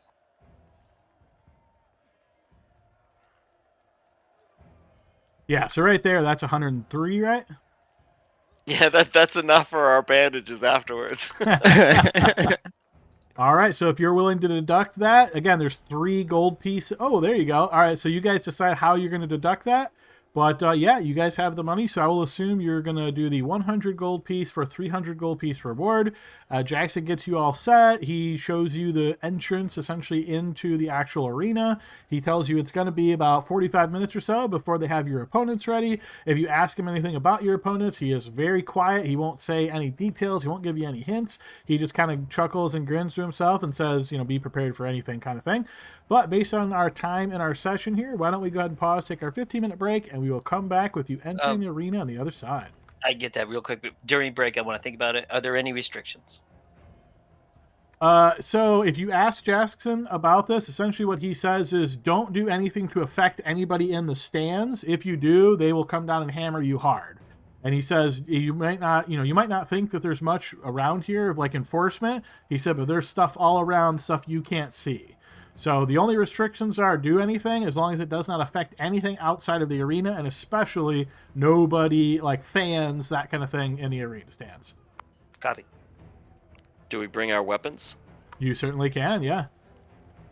Okie doke. I do have my father's best hammer, axe, and quarterstaff, so I'm all set. That guy was a busy guy. All right, sounds good, guys. So we'll pick up on the other half of our session with this arena battle. So yeah, let's go ahead and pause, take our 15-minute break here, folks. Alrighty, everybody, we are back in the second half of our session. Our team is currently in the underground area of Cariele, and they are about to take part in this arena bout. So, team, you guys have made your arrangement with Jackson. You've paid your 100 gold pieces. He's accepted that. And you essentially have 45 minutes here. You can obviously just bypass that if you guys are ready to go. Is there anything, preparations or discussions, anything you want to do during these 45 minutes? Yeah, let's have a quick game plan discussion, guys. So far the 2 enemies that we've heard about we've seen the scorpion, and then we've also heard about a golem. So I haven't heard anything about multiple enemies. So let's think about that for a second. Like if there's like 2 or 3 of them that we have to fight, are we thinking we should break off into groups? Are we trying to concentrate fire? What do you guys think? One down at a time. Focus fire, I think, in that situation. Swing the action economy towards us. We probably already Okay. have the advantage, but Well, then how about since Serena will be front lines, we let her designate who she's going to go after, and then we can kind of follow through with some additional attacks. But if Tavard, the other frontline fighter, is up first, then we follow his decision on who to fight. Is that fair? Yeah. I'll stab whoever you want. And then if it is a creature, we saw that the pillars are climbable, so maybe we can have a person or 2 get high ground, and we can use that to our advantage. Spread out. And then what do we have for healing? I know we've got Blixel and Dean and Saline can all use healing spells, but do we ever get potions or anything? I don't think we bought them because they were a little expensive for us. But after we do this, we can buy some. Brian made 2 though in that last downtime last session, right? Yep. Oh, Yep. I did got you? you. Oh, nice. Nice. What about good berries? They're expired. Because I made them I'm sure they're expired. If someone And gets, oh sorry, go ahead. no, I was just gonna say it's lit in here, right, Adam? It was, as you saw, yeah, as you were up on the stage or up in the stands, it did seem like the entire arena was lit. Okay. Go ahead, Jordan. That was all I was curious Oh, about. What were you well, gonna say? my question was, does it seem like, because we didn't see any like healers in either of the, well, we only saw the one fight, of course, but if someone gets knocked unconscious and so they go onto the ground and then we heal them, is that cheating?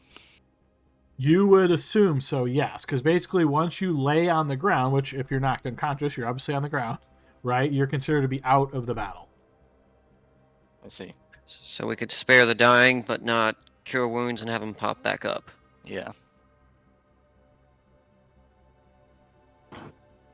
If you're knocked prone, are you out?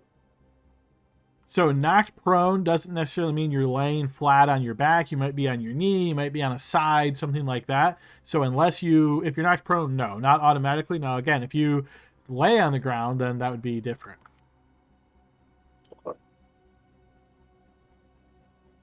So if we get scared, just lay on the ground. That seems to be the answer, yeah. Unless you get smacked with a disintegration ray and don't get the opportunity. Yeah, I mean, Yikes. if he had laid on the ground right then, he probably would have survived.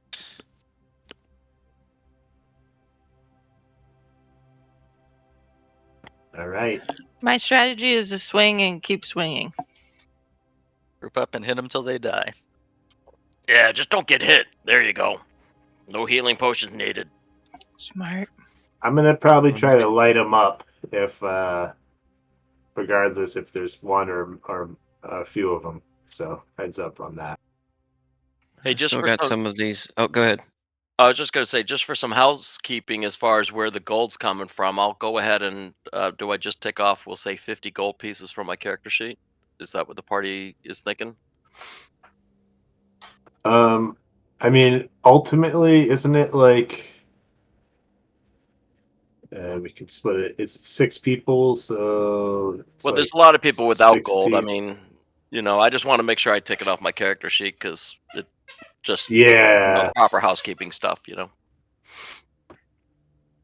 I was gonna take off 30, leave myself with 6. So you take off 50. Yeah, it just leaves me with 8 for, the bar kind of deal. I'd be happy to get rid of these unmarked gold pieces. Okay, you still have those. So We only need that's 20, so we could take 20 20 of of them. those pieces. Yeah. Cool. Hey, my passive perception went up. I didn't even notice. Alright, that sounds like a good plan. If it's more than one, focus fire. If it's not more than one, spread out so we don't get hit by some kind of splooge or breath or something. Yeah, yeah, yeah. Our proficiencies went up, so proficiency bonus went up, so a lot of stuff went up a little bit. If I can, I'll get on top of the pillar. I still got some of these arcane well dipped arrow. And I think they're +2s. So Yeah. Okay. Does anyone want to be invisible? Once you shoot or do whatever, you'll be visible again, but you can start off invisible if you want. that might be good for getting on top of the pillar. Okay. I So thought when Celine would take you up on that one. yeah, That may also be a good idea too. Well, if remember when the attack comes, he'll have advantage. So no matter where the creature is, Dylan will have sneak. yeah, that's a good point. Okay, well, unless it could see invisible creatures, but why would that be the case? Anyways, here we go. When there's 15 minutes before we hit the main stage, I'll turn you invisible. Okay. Alrighty. Just make sure you become visible at some point in the fight, because we got to hype you up. Yeah, I'll have to save my chance for some super critical awesome move, I guess. Maybe we spread the rumor that you can turn invisible at will, or something like that, so that you could be, have some mystique as the Count. That sounds good. I'm kind of worried about becoming that popular. I've never been that popular. I know I can talk to people, but usually it's just to get us out of situations. This is gonna be way different. So Yeah.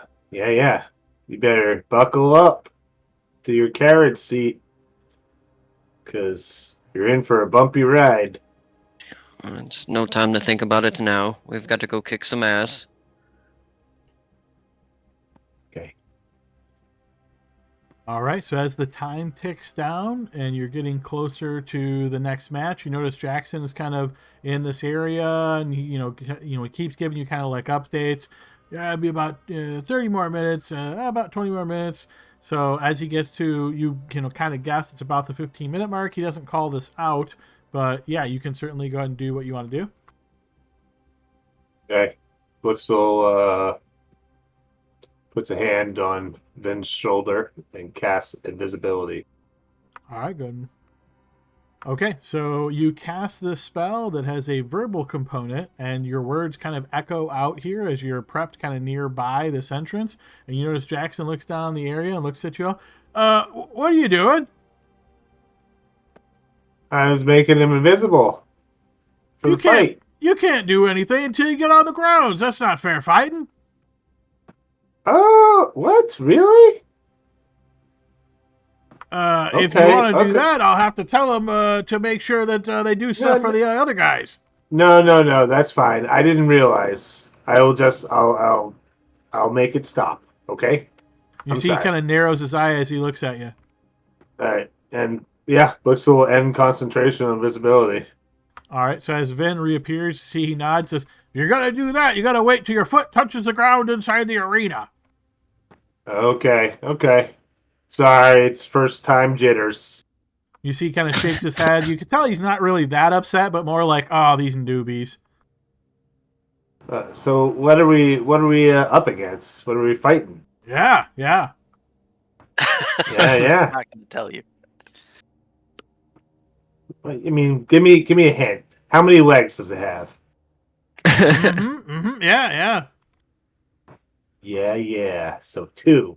Well, right, he did say let them know on the other side, so who knows. Oh, okay. Yeah, we're putting it together. You're a tough nut to crack, but we'll get there. You see he kind of chuckles. All right, you got a little bit more than 10 minutes left. Is this how you want to spend it?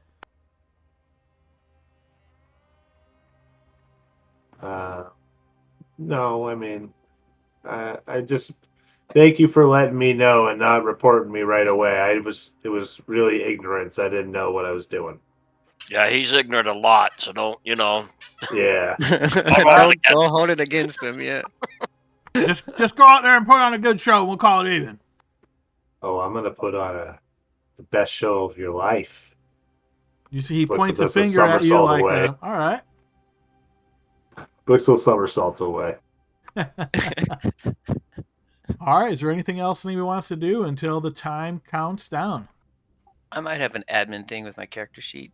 Did I mention that because I should have 10 plus wisdom plus dex, and I changed it in my AC. I don't know if I changed it in the magic algorithms that you nerds all put together. You're talking about for your defense roll? That reads your AC. So yeah, as long as your AC is correct, you're all set. Okay, copy. Okay, so yes, think of yourselves at the moment standing against like a portcullis, right? So you're standing on stone, and you look out and you can see the ground out there. It's like a sand or a dirt ground.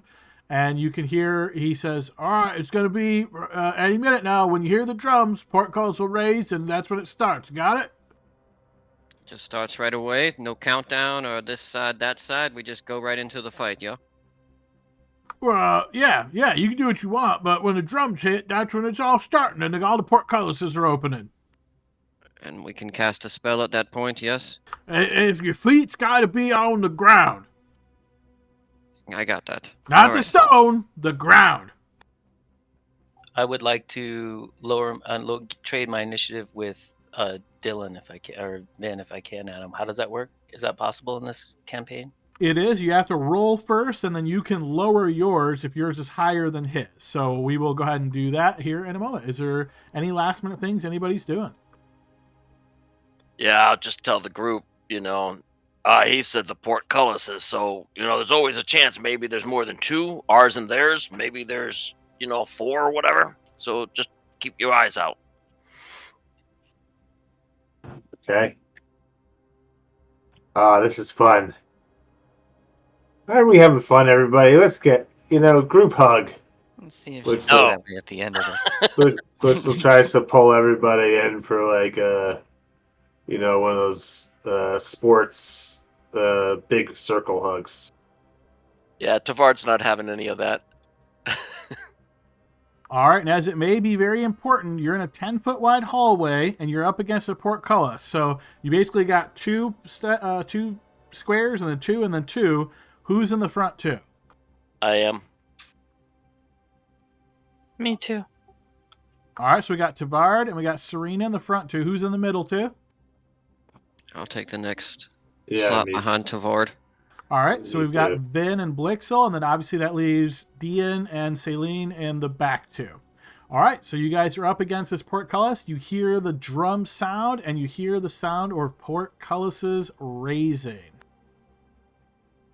All right, so I'm going to get you guys I grab over the Ben map. and throw him underneath the portcullis. I want to clarify what's in my hands, Adam. I know that this is a unique situation, so I am currently just wielding my short bow. Okay, sure. All right, so what I want to specify is you guys are currently underneath the stands. So obviously you can't move west, you can't move east. The only way you can move is north. Once you move north and you get past this structure here, you are then outside in the grounds, right? So even though this is a physical structure that could be stood atop, that's like 25 feet above the ground floor. So you're walking underneath this to get to the ground floor. Does everybody follow that? Yep, I got you. But we're still in a hallway, so this is not on the grounds yet until we're out. Correct. Well, it's never on the grounds. What you're seeing is actually up in the air. So think of these spikes here as being like, in case something jumped or flew, like you don't want to get anywhere near these. These ones are ground level. So if somebody pushes you in or you push them in, it would be right into them on the side. But these ones are actually like 25 feet up. Got it. All right, so I'm going to go ahead and put you guys in initiative, and we can see if you guys want to do any dropping. Okay, so this is your initiative order. If anybody would like to reduce their initiative, they can do so at this point. Can't do it. I got a natural 20. I'm just Yeah, gonna no. go. I don't know why people are going after me. Maybe it's just Brian's thinking for his resources or whatever, but I'm fine with my initiative. I like it. It looks good. Okay, then we are where we are. Everything opens again. The portcullis is open. Blixel, you are the quickest to react. Let me go ahead and put on some The two music. slowest are the ones in front. Adam, can I just ask something real quick? Just before we start going, is all of these spots where we can exit to get onto the ground, or is it just like out here? So as soon as you get out of this space here, so you're in a hallway and you have a ceiling right above you. As soon as you step here, you're technically on the ground. Okay. So we this are could all leave this ground. way? You sure could. Yep. Okay. All right. I got you. Cool. I That didn't was know what I was confused if about. we were if we had to go straight from where we are out to here and then we could move around. But you're saying once we get to this spot here, we're free to start moving in and out of these spaces. You can. Obviously, you can't move through a pillar, and if you step into a square with spikes, you might get hurt. But other than that, yes. Yeah. Excuse my wild arrow throwing there, but thank you for the clarification. No, I needed it worries. because I was confused. Okay, so you guys have your initiatives. We have the battle music on. Let me unlock the tokens. Blixel, you are the quickest to react. Okay. Blixel goes, all right, one more time. Let's go. and he's gonna run through. Adam, your arrow is still locked. Should I refresh to see if it can move You from my should. screen? Yeah, it's not showing on my screen, so it's probably just your screen. Okay. Yeah, I don't see it. And he'll look at the other entrances to see if he sees anything coming out. On a quick glance, you do not. Okay.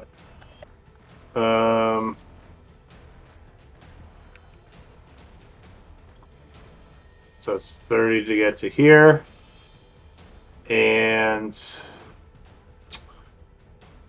I guess I will hold Fairy Fire as an action and cast it upon a creature if I see an enemy creature come within range of the spell.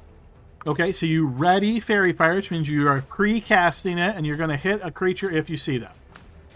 Yep. And it's using my racial ability to do it, if that matters. But Okay. And that is the end of my turn. Okay, at the end of your turn, but before Celine's turn, you notice some movement, Blixel, to your northeast. This creature emerges from this hallway. It triggers your Fairy Fire. Go ahead and cast.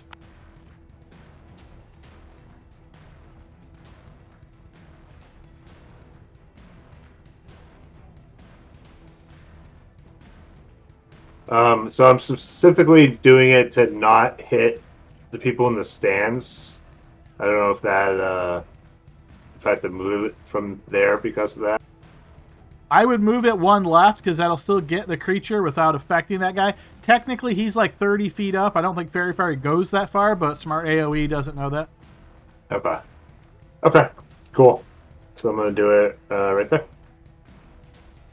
All right, go ahead and trigger all. Okay, the creature fails this save and is surrounded by what color lights? It's going to be like green. All right, he is surrounded by green lights. Okay, so that is your ready to action. It is still his turn then. And he is going to rush down towards you very quickly. As he does so, you notice a creature that it looks spotted and has, it's like scaly. It's a quadruped.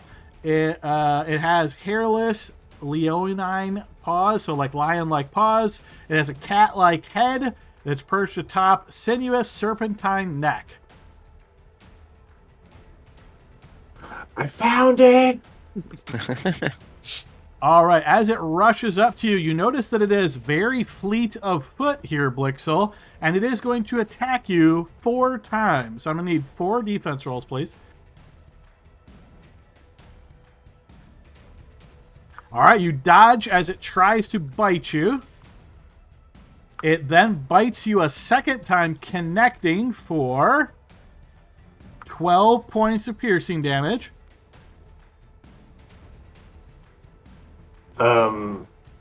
Is Fairy Fire concentration? It is indeed, yes.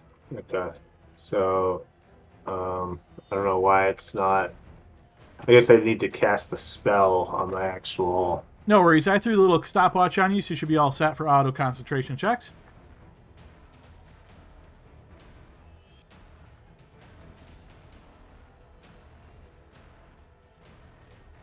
Ooh, can I spend a hero point on that? You can, yeah.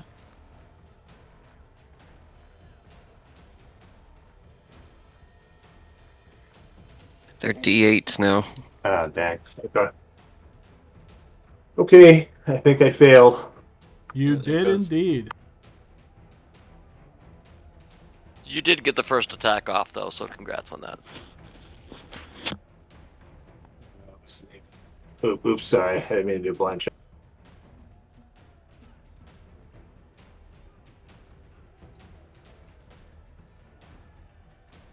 Okay, so let's see. That was the second attack, and then you rolled 2 more defense rolls. And you see the creature, after biting at you twice, it then tries to claw you 2 times, but you managed to evade both of those. Nice. And Celine, it is your turn.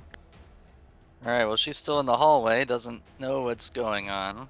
So I'm gonna go 5, 10, 15. Holy shit. We're gonna. Oops.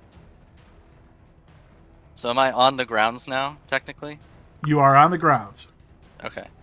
I know I'm clipping through Blixel a little bit, but we'll try a firebolt here, see if we can smack it, and then run in the other direction.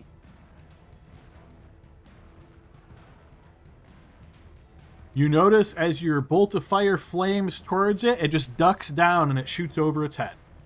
It's okay. And then I will go. Oops, that's not the right selector. I have 15 more feet of movement, so I'm going to go here. Okay, next up is Vin's turn. Okay. So, short bow in hand, Vin is going to scoot past here and come out to this point here.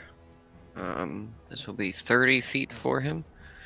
He's going to use his cunning action to dash, come out to here, and he's going to see the creature, and he's going to pull out one of those arcane, well-dipped arrows and take a shot.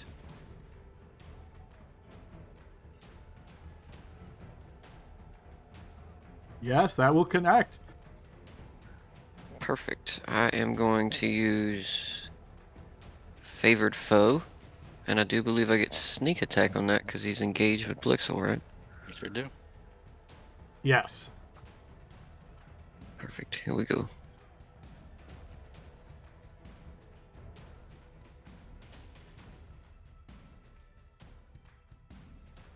All right, so you're now concentrating on favored foe, and you hit for a total of 19. That's it. Yep. All right, Wait, the arrow Get an strikes extra into the D4, creature. it looks like. Oh yeah, it went in with the sneak. Oh, it did? Okay. Yep. Mm-hmm. All right, the arrow crashes into the creature's side, wounding it and emitting a hiss from the creature. And I am going to retreat back around the post to here and look at Celine and say, I got it. I think I pissed it off. Oh, good. Now it'll come this way. Ian. All right, I'll move 5, 10, 15 so I can be here. And to set this up, I'm going to say some magical words and use the power of nature to give us all benefit.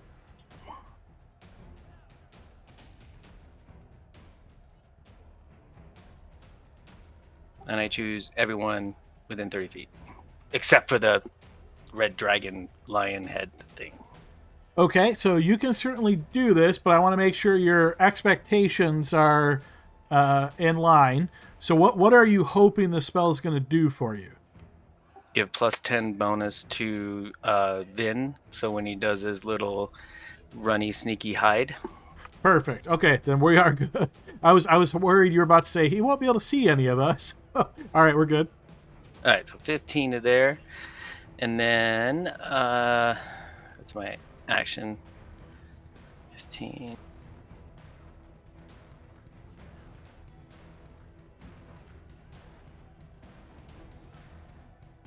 That's 30 to there, and I'll stand in front of my king. Count. I forget what you call these people in these cities. I do not have a bonus action to use yet, so that's plus 10 to all of our stealth guys. Okay. Tavard.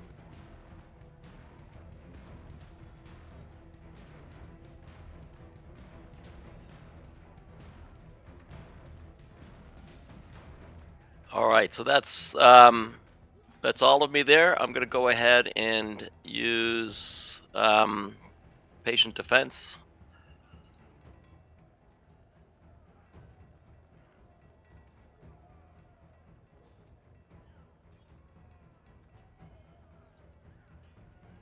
That is saying you have no key left. Yeah, I think it it's focusing. I have 2 things that say key. I don't know why I had 2, so it should be 5. I'll just move it up to that one. Okay.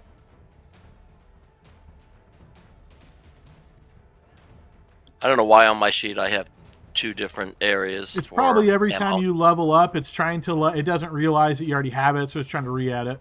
Yeah. Okay, that's fine. So I'm going to use my dad's favorite Warhammer. Go ahead and I'm going to smack him, and this one here has advantage. Okay. Oof, that will Ouch, still but miss, Tavard. but I'm going to go ahead and use a hero point. Okay, yeah, let's see it. 17 will hit.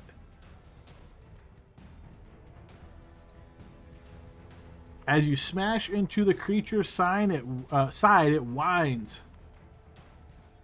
Poor kitty. As I hit him again. And it's only the first attack that's at advantage, right? Or is it both? No, it's both whenever I'm in patient defense. Okay, yeah, that'll hit. Wounding it a second time. And that'll end my turn. Okay, before Serena's turn, there is movement from the far end.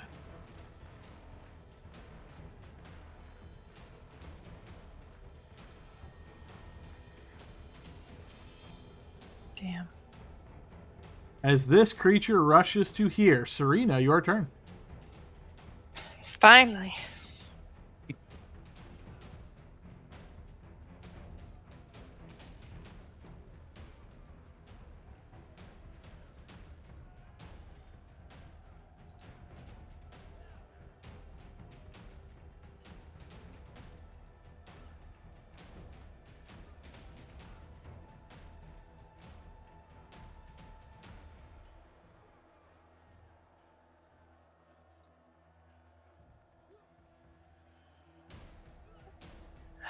You can handle that other one, Tavard. I'm going Take one to down at a time. rage.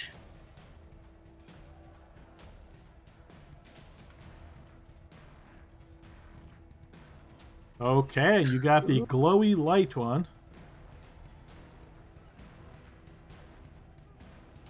The what? That special effect, so your weapon is now magic, and you can actually throw it. And if you do throw it, reappear in your hand at the end of your current turn. You got the Thor hammer. Yeah. I thought you said okay. All right, I'm going to swing with Shipwrecker.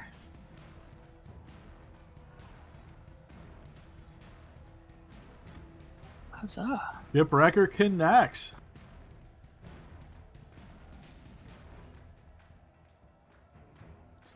Okay, Shipwrecker smacks into the creature, wounding it again. Did that include the plus? Plus what? I think maybe. Well, it says +3. Yeah, did it include the +3 piercing or not? For your strength, you mean?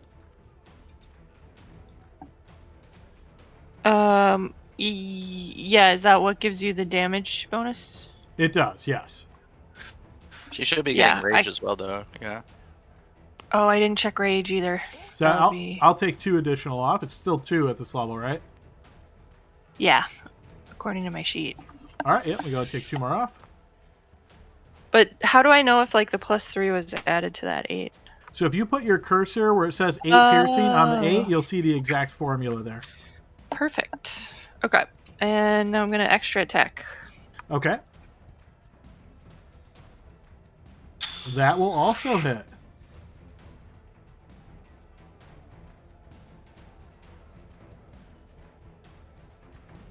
Wounding the creature again. And I say, this is fun. All right, before the top of the round.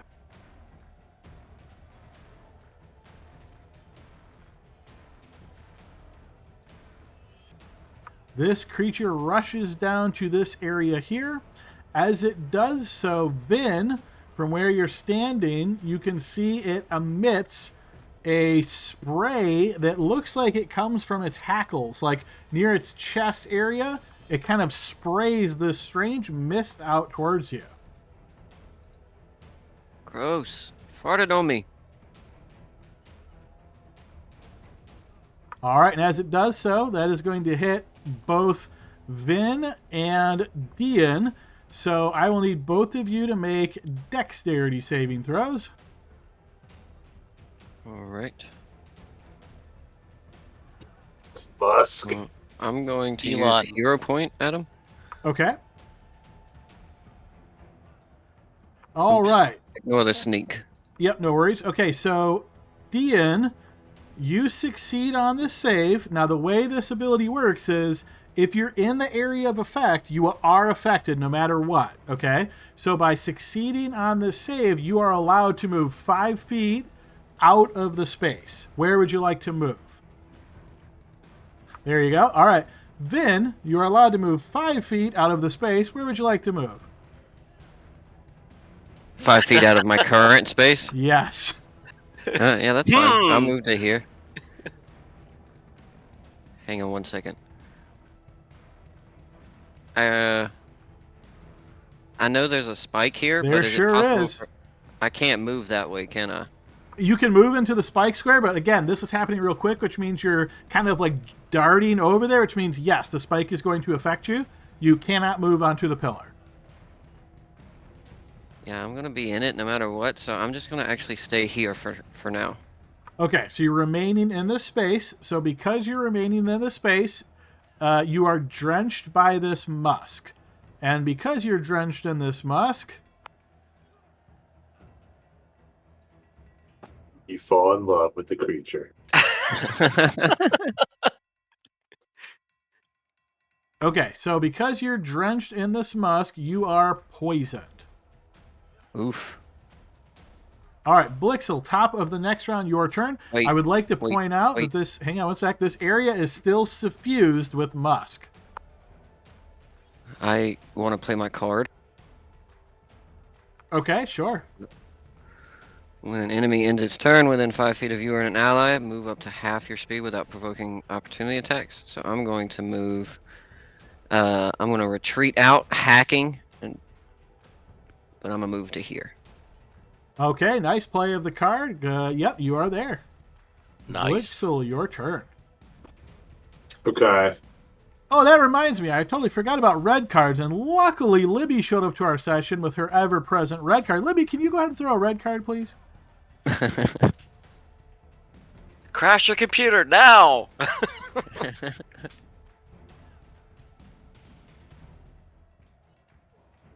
Ooh, I got Oh. close to putting it.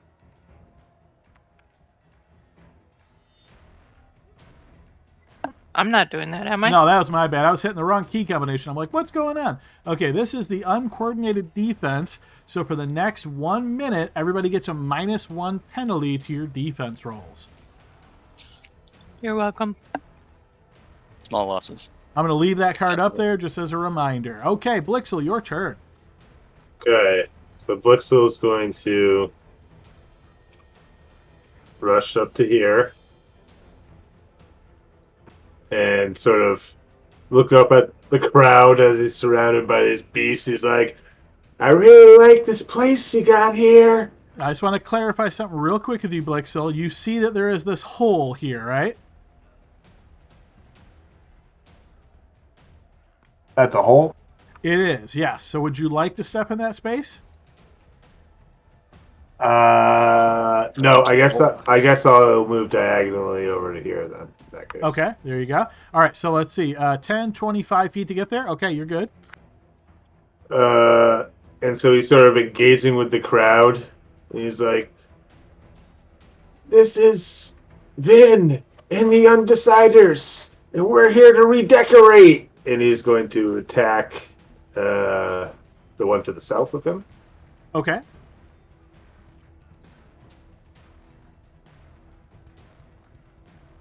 You just said your leader is undecided, dude.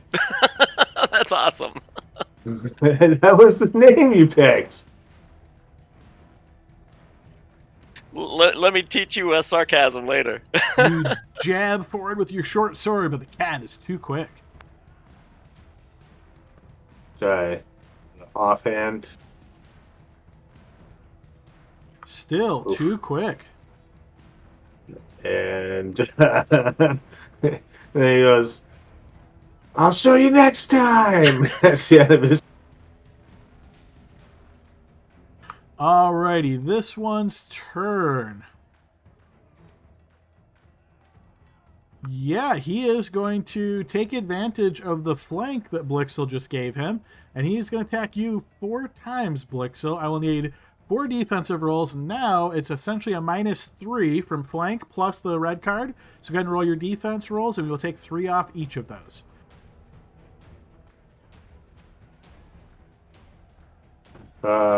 I'm gonna actually no, it's only a 1 attack. I'm not gonna do it for that. All right.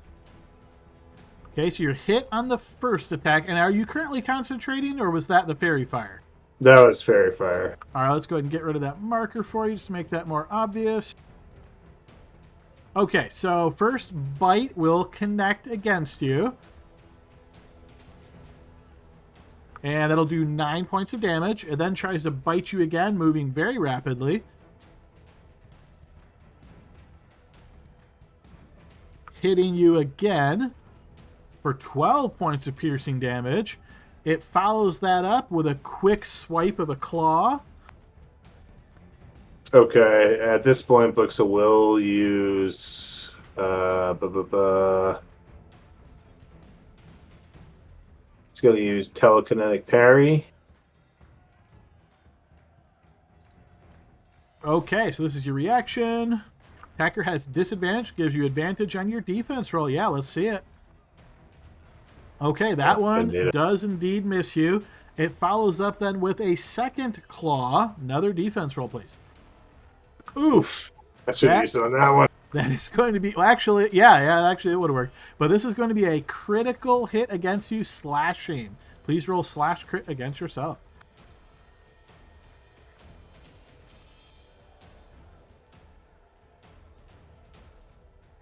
All right, we will call this a true crit, and here is your damage. Hey, goodbye to Blixel. 13 points of slash damage from the crit. Blixel goes down. All right, Blixel, as you drop, you hit the ground. You're obviously bleeding at this point, so we're going to go ahead and throw the bleeds icon on you. All right, then the creature is going to move. Tavard, would you like to use your reaction to attack it? Yes. All right, go ahead and make your attack. You will miss. I'm going to go ahead and hero point that. So on opportunity attack, you've used your reaction to attack. The hero point, I think, is only on your turn. Let me double check our rules real quick.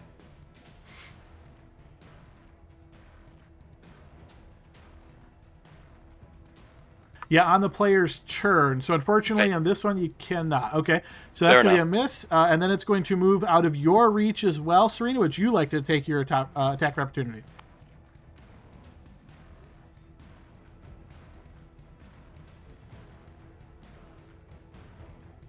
I'm going to assume that's a no.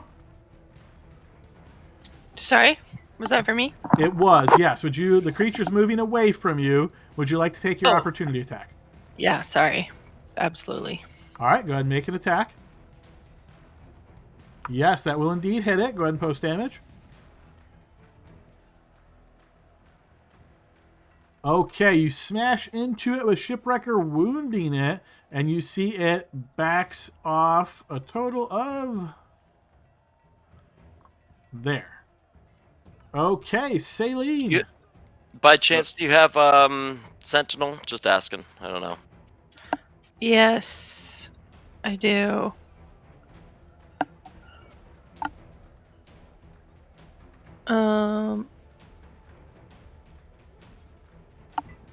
So, what does that get me? I believe it stops it in its tracks if you hit it. Yeah, I can't move. Oh, yeah. That's the first thing. The creature's speed becomes 0 for the rest of the turn. Would you like to go ahead and post that real quick there, Serena? All right, so let's see. It triggers once it leaves your reach, so it essentially would get to there. Okay, Saline, your turn. All right. Well, the plan is to. Plan Vin told me was to focus fire, so I'm gonna ignore the big scary one right behind me, and I'm gonna go 5. I'm stuck on something. 5, 10, 15, Spikes. 20, 25, and let's get some guaranteed damage down, and let's drop a shatter on these two without hitting Blixel. All right, go ahead and use your smart AoE to drop that where you like. As soon as I find it in the list, because it's been a few weeks since we had combat. Well, since I had combat.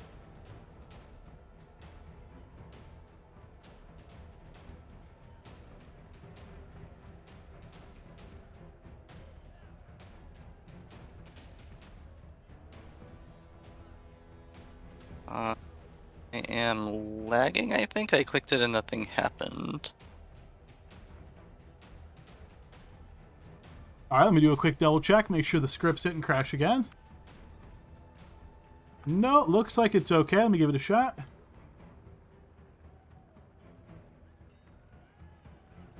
Do you get a little pop-up window that says cast at what level? No. Let me try adding it to the bar, since this seems like something I'm doing a lot, and see if it does. Yeah, if you have a popped-out character sheet, it might be an issue. Let's try... And you have your token selected when you're clicking it, right? There we go. That was the problem. Thanks, boss. No worries.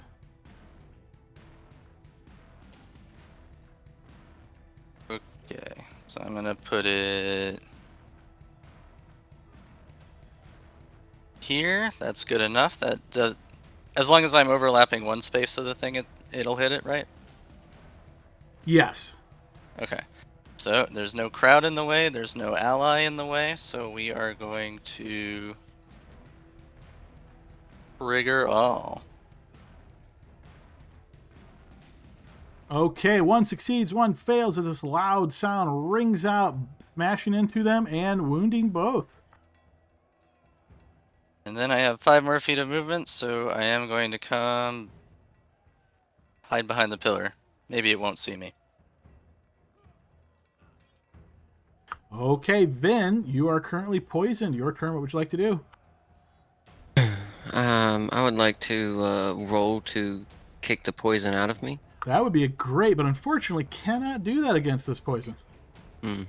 Worth a shot. All right, so I'll go with plan B. I'm going to move out to here. I'm just going to run in a straight line forward and kind of slide into this position, and looking at the creature I have favored foed, I'm going to line up a shot over my friend's body and see if I can hit him.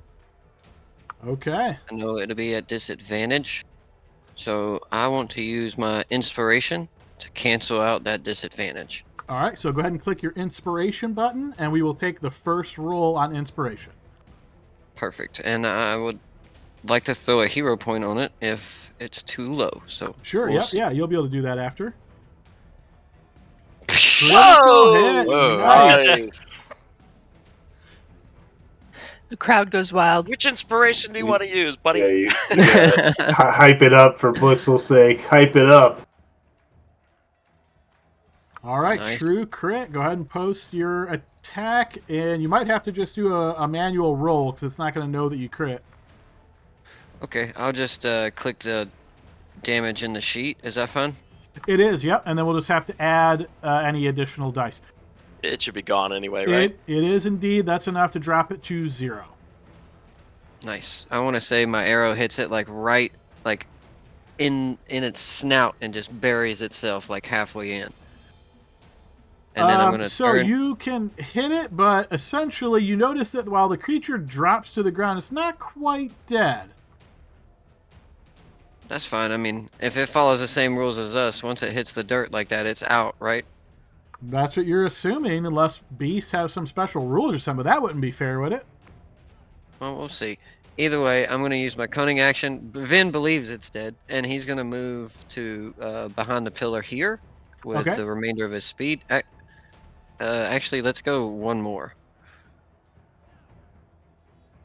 There's no way Okay. that I can be in this square without being in the hole, is there? Essentially, if you step there, there's going to be a check that you fall in, especially since you're, running in part of combat.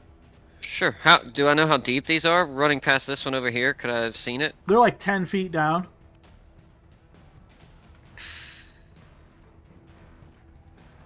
25, 25. I've got 10 more. So let's just say I go like this instead. Sorry. We'll avoid that square completely to avoid the check, and that'll be the max of my speed. Sounds good. Yep, that's exactly 60. Perfect. I'll go there. Okay, Dean. Okay, I'm gonna move here.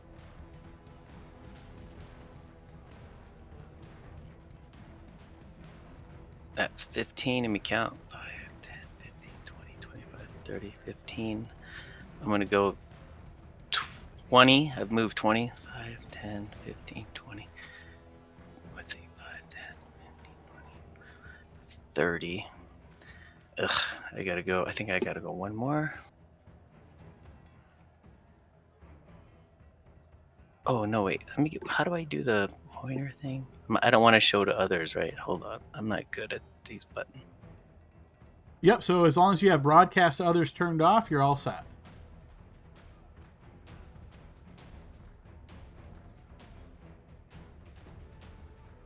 Yeah, that's good. It's 20 feet of movement. I'm still good. I'm going to use my action, grabbing my claw. You see my amber eyes light up a bit, and you guys know what's coming. And 30 feet away, I'm going to summon this guy.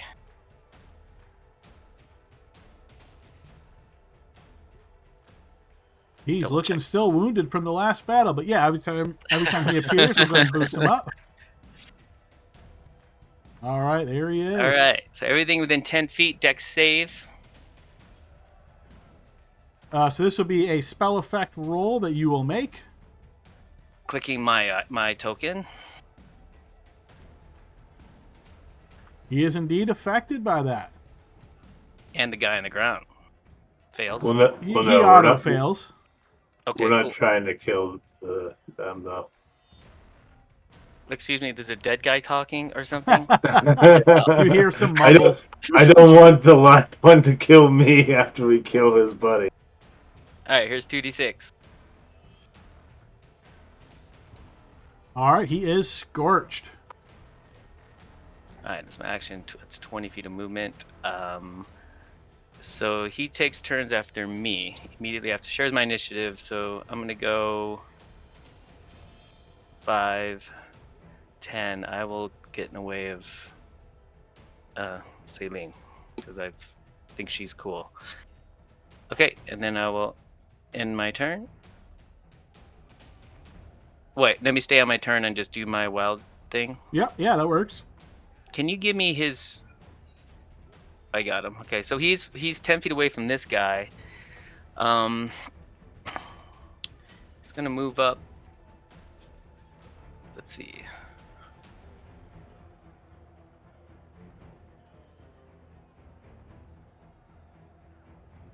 Oh, it's willing creature, isn't it? Wait, let me.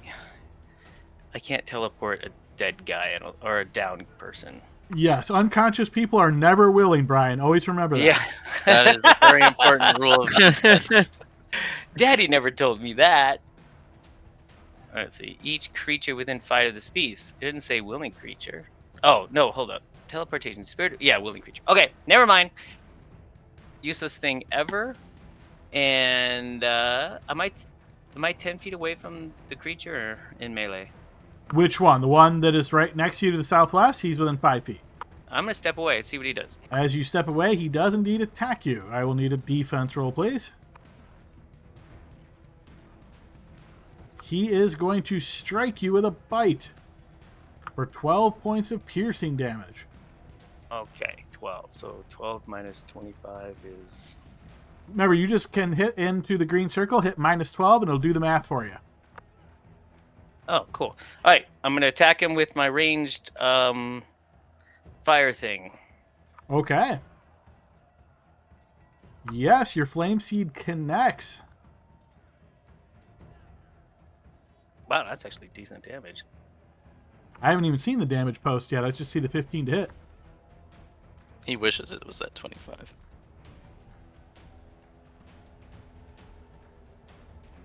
The suspense is killing me. Oh, there it goes. All right, 3. All right. Yeah, that's some damage. Okay. So he moved 5 feet to there. He's got 30 more. He's gonna take to the skies. So he's gonna go. I'll put him up. So I'm gonna go 25 more feet. So 5. As he 10. leaves the creature's reach a second time, the creature takes a second reaction to attack. I'll need another 2 defense reactions. Oh my gosh. Remember that, guys. We 2 reactions. roll. Hitting We should have that. again for 9 points of piercing. All right, now hang on. We want to do this very carefully. So you left. You were here, right? So then you moved here first. Well, very careful. Well, I think I went this way. I wanted to fly. All right, so let's do it. Let's do it one at a time to make sure we're in step here. So you're right here. You're at ground level. What's your next move? You obviously moved 5 feet out of his reach. Yeah, and then I was gonna fly in the air. Okay, so you moved. Did you move to here? Yes. Okay, so that's when it triggered the opportunity attack, and now you're going straight up from there. Yes. Okay, how high would you like to go? I'd like to go. So that's 5, 10. I'd like to go 20 feet. 15 feet in the air. All right, fiery spirit is 15 feet in the air. Right, and then finally, that's the end of my turn. Okay, Tavard, your turn. All right, Adam. Am I able to cross this area here? You Over can, the yes. city? Now the body, because it's a large creature, if you enter its space, count it as difficult terrain. But yes, you can just step through it. Yeah, I have plenty of space, plenty of movement. So.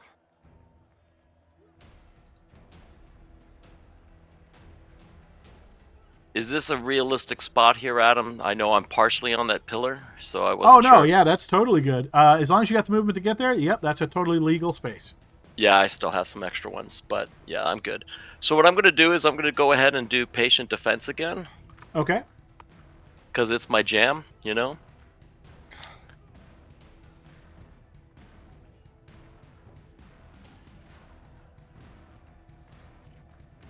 And I'm going to go ahead and swing twice, Adam, and if I hit, I'm going to try stunning strike. Hell Okay, yeah. nice. And notice I said if I hit, you know? So just what weapon are you attacking with? with my hammer. Okay, let me just double check stunning strike real quick. Yeah, you're good. Yep, go ahead and make your hammer attack. Yes, that will connect. Wounding the creature. All right, I'm going to try the stunning strike. All right, now I'm sure we haven't built this in for you yet, so go ahead and... I think I'm a 14, but you can correct me if I'm wrong. I'm just going to read your stunning strike real quick. Because it goes off my wisdom, right? Yeah, it's got your effect roll there if applicable, so that should be. Oh, look at that. We were ahead of the game. Lovely. Okay, so yes, it is indeed stunned. Nice. Very good. Nice.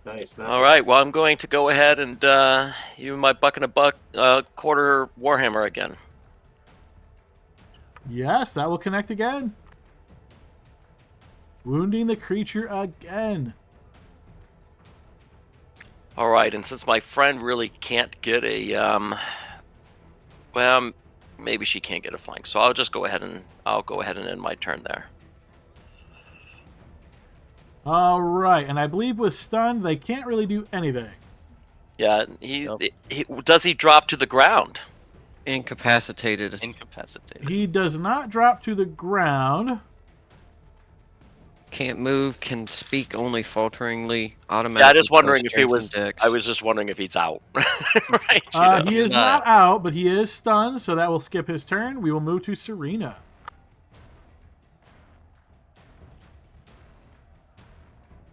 So I can see health bars above these ones, but not this one. He's out. The No. third one hasn't taken damage yet, is why. Oh, okay. So he's 100%. Okay. Alrighty. Well, if I'm here, this is flank. It is, yeah. Well, actually, in order to get a flank, you have to be able to draw a line through the middle of the token. So, no, not there, unfortunately. If you were to step on Blixel's face, though, you will get a flank.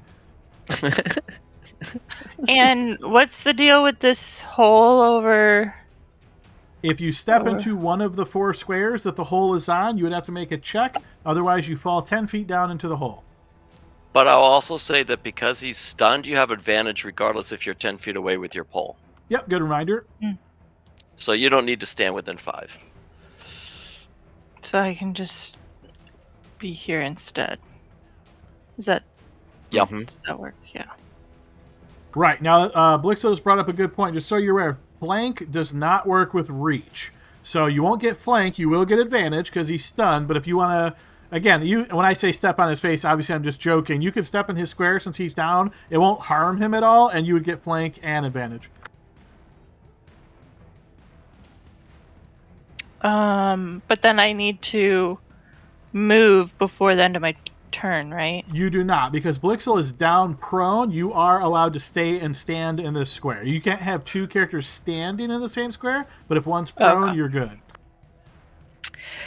Alrighty. Gonna swing. But he also gets no reaction because he's stunned. So what you do is your business, is what I'm saying. So sorry, don't mean to keep interrupting. Who had 2 reactions? Oh, but it's the stun. Okay, got it. That will hit. Nice. Wounding the Sweet. creature. Hey, I that's hit. a dart. Whoa, you attack with a dart and then attack with shipper. Double crit. How in the world? She grabs the dart from her hand. That I is was totally a trying- legit crit. Let's go. Nice. I was not trying to click dart, and I was No trying to worries. say that, and then It doesn't matter. You did it twice. That's fantastic. That is insane crit. Okay, so go ahead and throw piercing crit, right? Shipwrecker's piercing? Piercing and cold. Yes. The piercing is the more damage, though, so it will count as a piercing crit.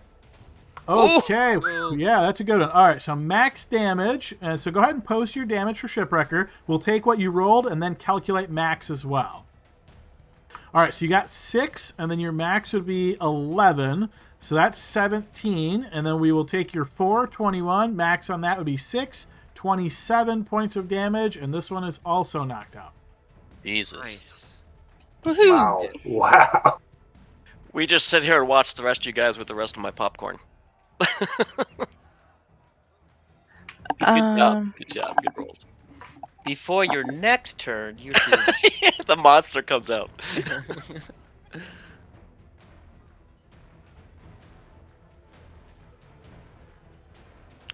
I mean, okay. Are we like worried about Blixel bleeding out, or? I don't know. Are you, Serena? I mean, a little bit, but I also don't want to break any of the rules, and I didn't really listen to them. So the super short version is, yes, you can heal somebody on the ground, but they're out. So if you heal them, they'll live, but they're not allowed to get back up and participate. Oh, okay. Cool. Well, I'll keep that in mind. That's a problem for next Thanks. turn, right? Leland's turn. At the start of this thing's turn, I'm going to use my card. Oh, the unconscious card. Like it. All right, let's see it. Do it.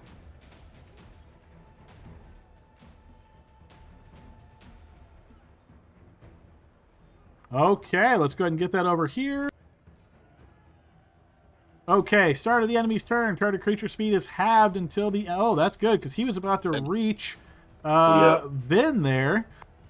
Yeah, gotta protect the Poison Prince. Nice. Hey. He is still going to reach Vin, but using a dash action, so not so good. All right, so that good is though, his yeah. turn. All right, at the top of the round, before Blixel's turn, Tavard, you will notice as a person wearing what looks to be a very ridiculous and cumbersome white coat actually coming out this way, and you see they have like bandages and things in hand, and you see them walk up here and start tending to this creature.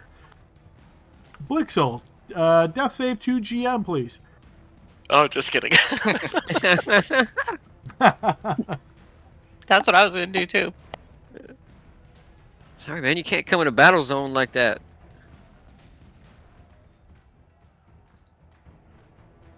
All right, and we won't share the results of that with anybody. We move to this creature's turn. He is out of combat, so we move to Saileen's turn.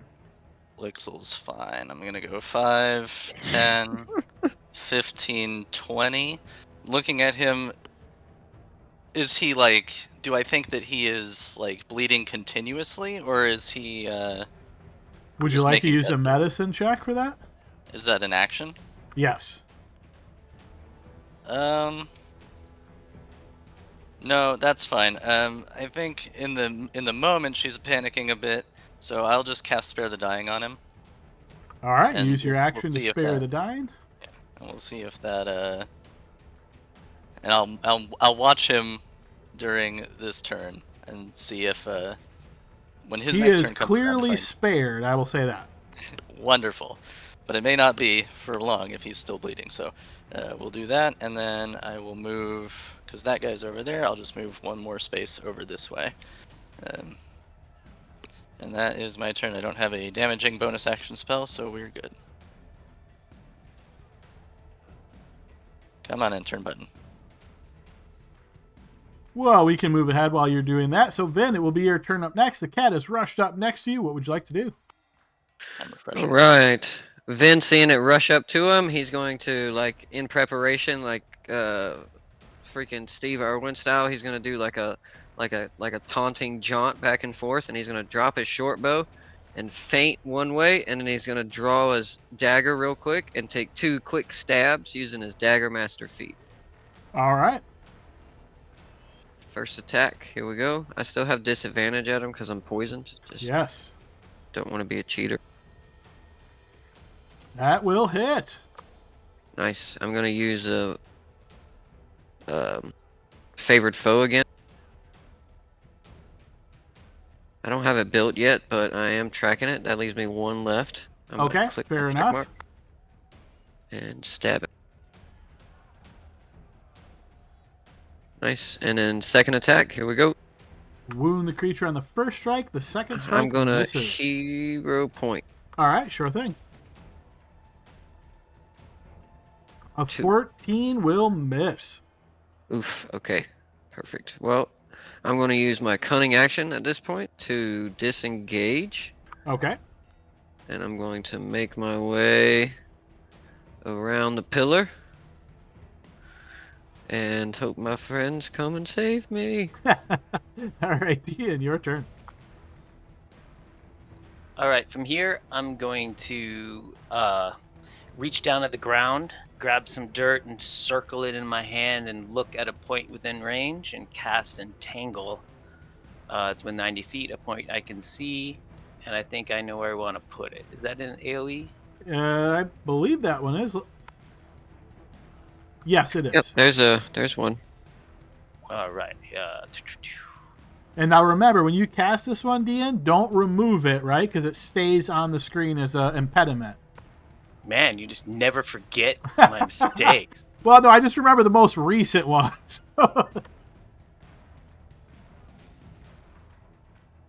Okay, so I got to hit my thing and then hit.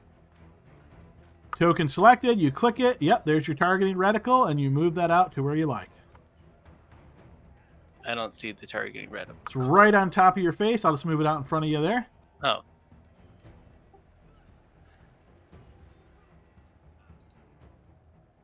Let me just see real quick. That's not where I meant. Yeah, I can't see that. I was going to say, it's got to be a space you can see for the center. So you can see... that. Yeah, you could be good there. This is going to make him go towards me, which is fine. Get away from the Duke, from the Count, who's poisoned. Yeah. Alright, I'm going to pop that, and he... Yep, okay. So my concentration on pass with PWT will drop, and do I hit the token and then hit spell effect? You click the targeting reticle and then hit trigger all. That one stays up though, don't it, Adam? He Nice. passed. Yep. So you keep it there. You don't remove it. He passed, so he's not restrained, but it is difficult terrain. All right, that's my action. I'm gonna move 5, 10, 15 to here, and then I'm gonna have my fiery spirit is 15 in the air. 5, 10. Now, can I 60 feet? Yeah, I'm good within range there.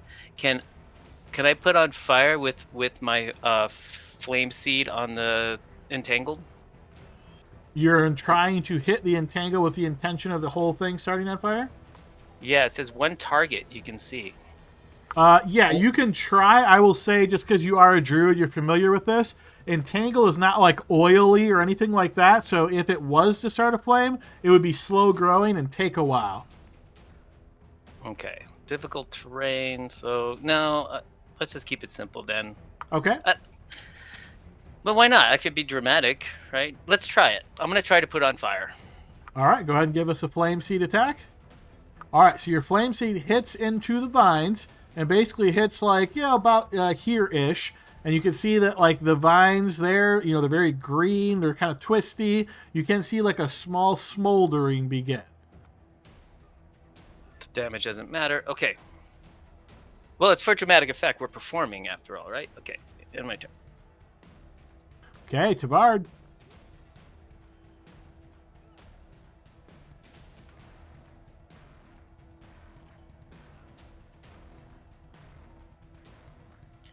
All right, I'm just gonna go there and I'm gonna throw 2 darts. Okay. I think I want to find I don't remember the distance on darts. 20 feet, I'm pretty sure, on darts. So Yeah. these would be at disadvantage. Yeah, well, it's what I can do right now, so I'm okay with that. First will miss, second will connect. Not critically, but it'll hit. No, but it looks good me rolling a green anyway, It even if I can't does. use, I'm proud of you, Bill. Thanks, buddy. You've done very well this week. Pierces into the creature's hide. All right, that'll end my turn. Okay, Serena. Okay.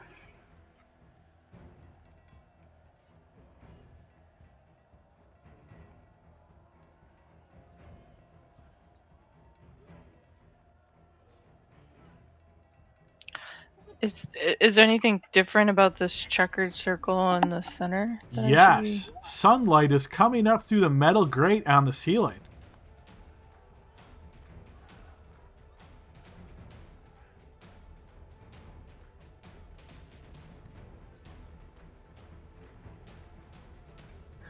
I'm going to use my Wild Surge ability and throw my weapon. Nice. Nice. Hell All right, yeah. what was the Launching range on that? shipwrecker. I think it gave you a 20-foot throw. Is that right? Oh, it's not going to matter. Yeah. I was going It to was see if you had 20 to disadvantage 60. or not, but it's not going to matter. Go ahead and throw us a fumble there, Serena. It gets tied up in the weeds. What does my luck point give me? Nothing. You can spend a luck point. Yeah, and re-roll, I believe. Gives you advantage, so your next roll you would have to take that. The higher of the two. I'm pulling up the exact text real quick. Oh, looks like we don't have that on your sheet. Let me just pull it up from the compendium. Yeah, I tried to find it at one point, but That's why I was confused. Yeah, it says whenever you make an attack roll, an ability check, or a saving throw, you spend 1 luck point to roll an additional d20. You can choose to spend one of your luck points after you roll the die, but But before the outcome before is the determined. outcome is determined, and the outcome is already determined here, you have critically failed. So I would say in this situation, no, you cannot use a luck point. Okay.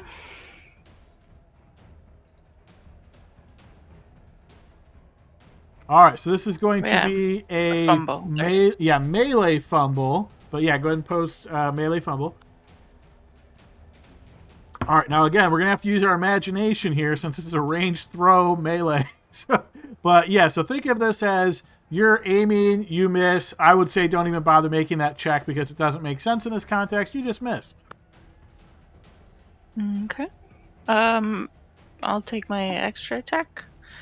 I believe it says that your weapon returns to you at the end of the round, so technically Shipwrecker's no longer in your hands. Oh. Can I extra attack with a different weapon? You can. You have your interact with objects. So if you have something in hand, like on your side, you could draw that real quick and then throw. Can I draw a cabbage harvester? You can, but it doesn't benefit from your rage because I think that only affected the weapon in your hands. You mean the throwing part? Yes. Alright, okay. Cool. I will. Yeah, you got javelins, don't you? Oh, yeah. I can't reach with cabbage harvester. I'm tired. It's I'm okay. go- It sounds like you had an eventful evening. Yeah. I was stuck on the high side of the freeway. Yeah, I'll draw a javelin instead. Throw that. All right, let's see it. Got a few of those. And I believe the range on that's 30, so this is a normal attack. Yes, that will hit. Wounding the creature. And that'll do. Okay, then we move to the creature's turn.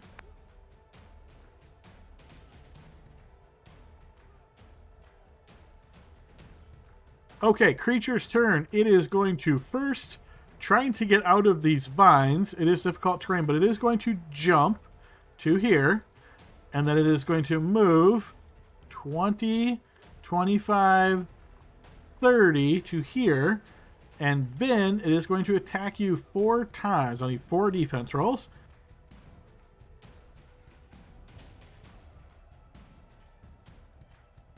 Enemy has not ended its turn yet. Who is trying to spend that? Oh, that was me. It says end. Yeah, when Oh, an enemy ends its turn, no worries. We'll keep that off to the side for the moment. No worries, I'll throw some defense rolls. Yep, 4 of them. And reminder, you have a -1 on all of these from the red card. Yeah, let me adjust my AC because I'm not wielding my shield so it doesn't mess with the macro. Alright, here we go. Nice. That first one will be a fumble. You can go ahead and post that. Please end your turn, motherfucker. 8 trips. Come on. Nice. That'll Oh, certainly bumping help. his head. But wording. He falls prone. He's got to roll a con save.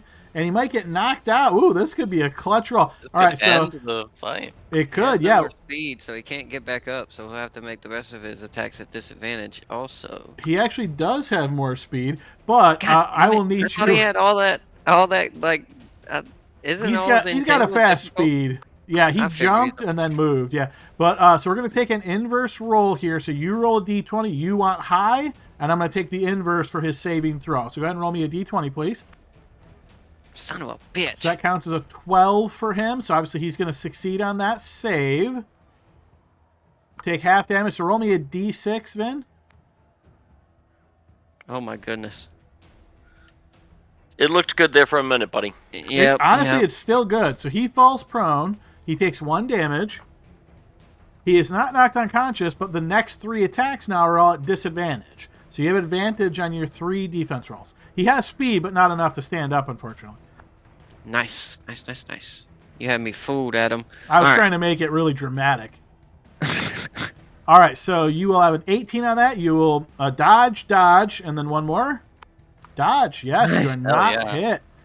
Blixel, another death save. No, you Now- are you are spared, so you're good. Sorry, Can go he ahead, move Brian. back? Can he move back now? Yes, thanks for the reminder. Okay, so you played that card, end of the turn. Force the enemy to move up 1/2 its speed directly away from you. So, let's see. So, obviously, you're playing this on Vin, so the U refers to Vin. So, it's not, it will move 1/2 of its speed.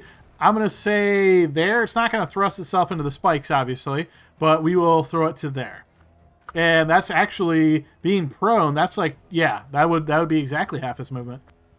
All right. Blixel, you are spared, so you're all set. No saves needed. We move to Saline. Man, this pit's a little annoying. Well, actually, corner to corner here, right? This is 60 feet. Yeah, I'd give you that 60. Yep.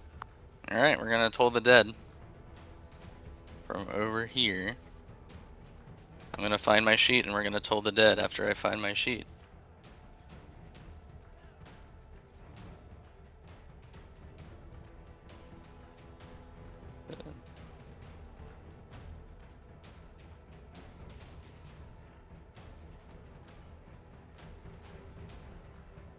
All right, and while you're looking that up, go through a spell effect roll. You will notice that this one here has been healed based on that white guy, and he starts making his way essentially out through, whining with some like cat-like hisses and things.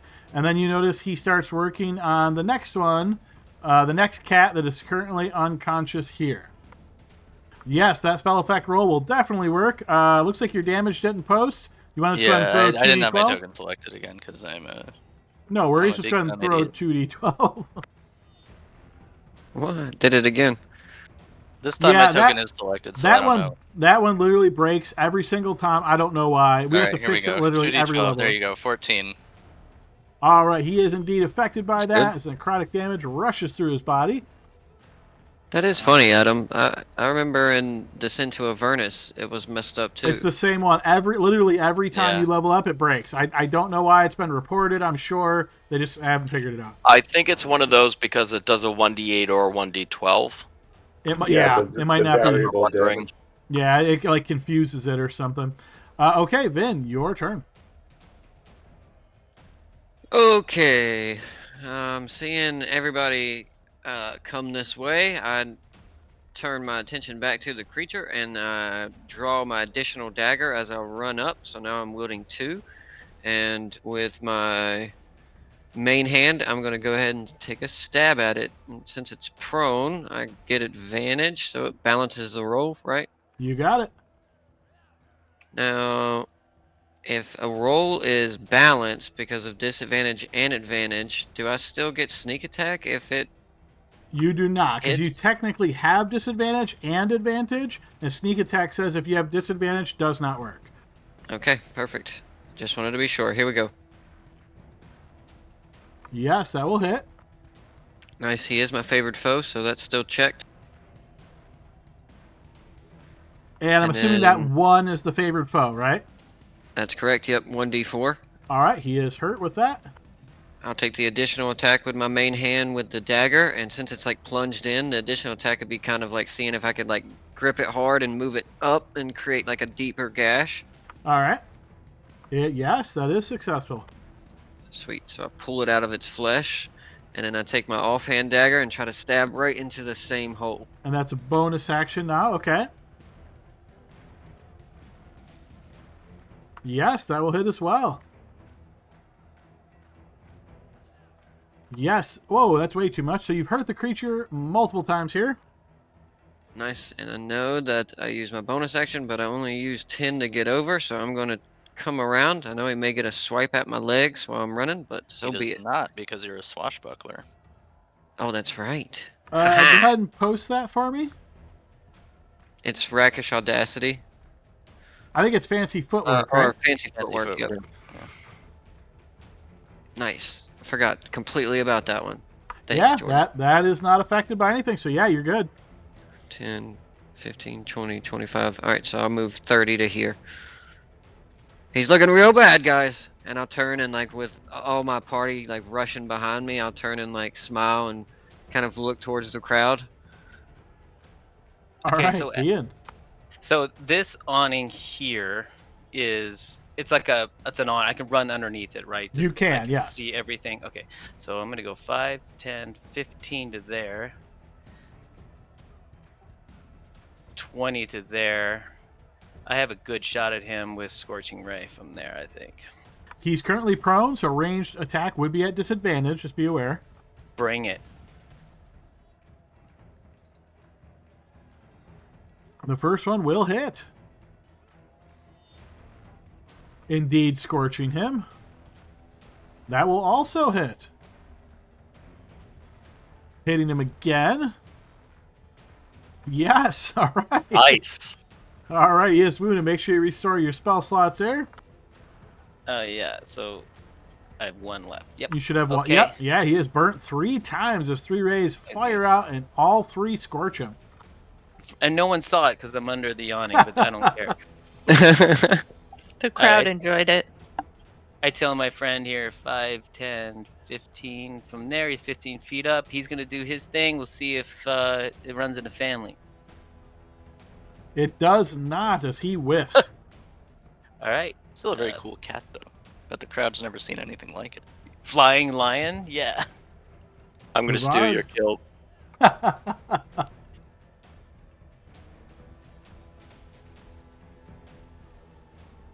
All right, so first I'm going to hit him with my $1.25 hammer. Okay. That will miss. I'll use a hero point just because I don't want to look bad in front of the crowd.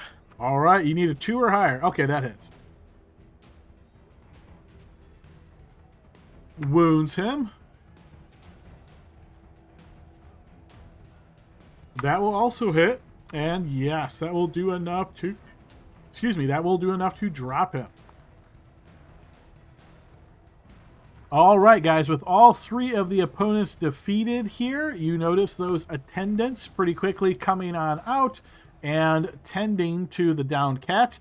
You notice, whether this angers you or not, you notice they don't seem to care too much about Blixel, but almost like they're protecting their investment, perhaps, as they make their way around, healing up the cats, and the cats make their way back down. And yeah, you hear the crowd cheering your names quite loudly, or not your names, but cheering your group name, I should say, that was declared. And yeah, it looks like you guys really put on a good show here. And after a little bit of time to revel in the celebrations of the crowd, you hear the voice of Jackson calling from down where you guys came on in.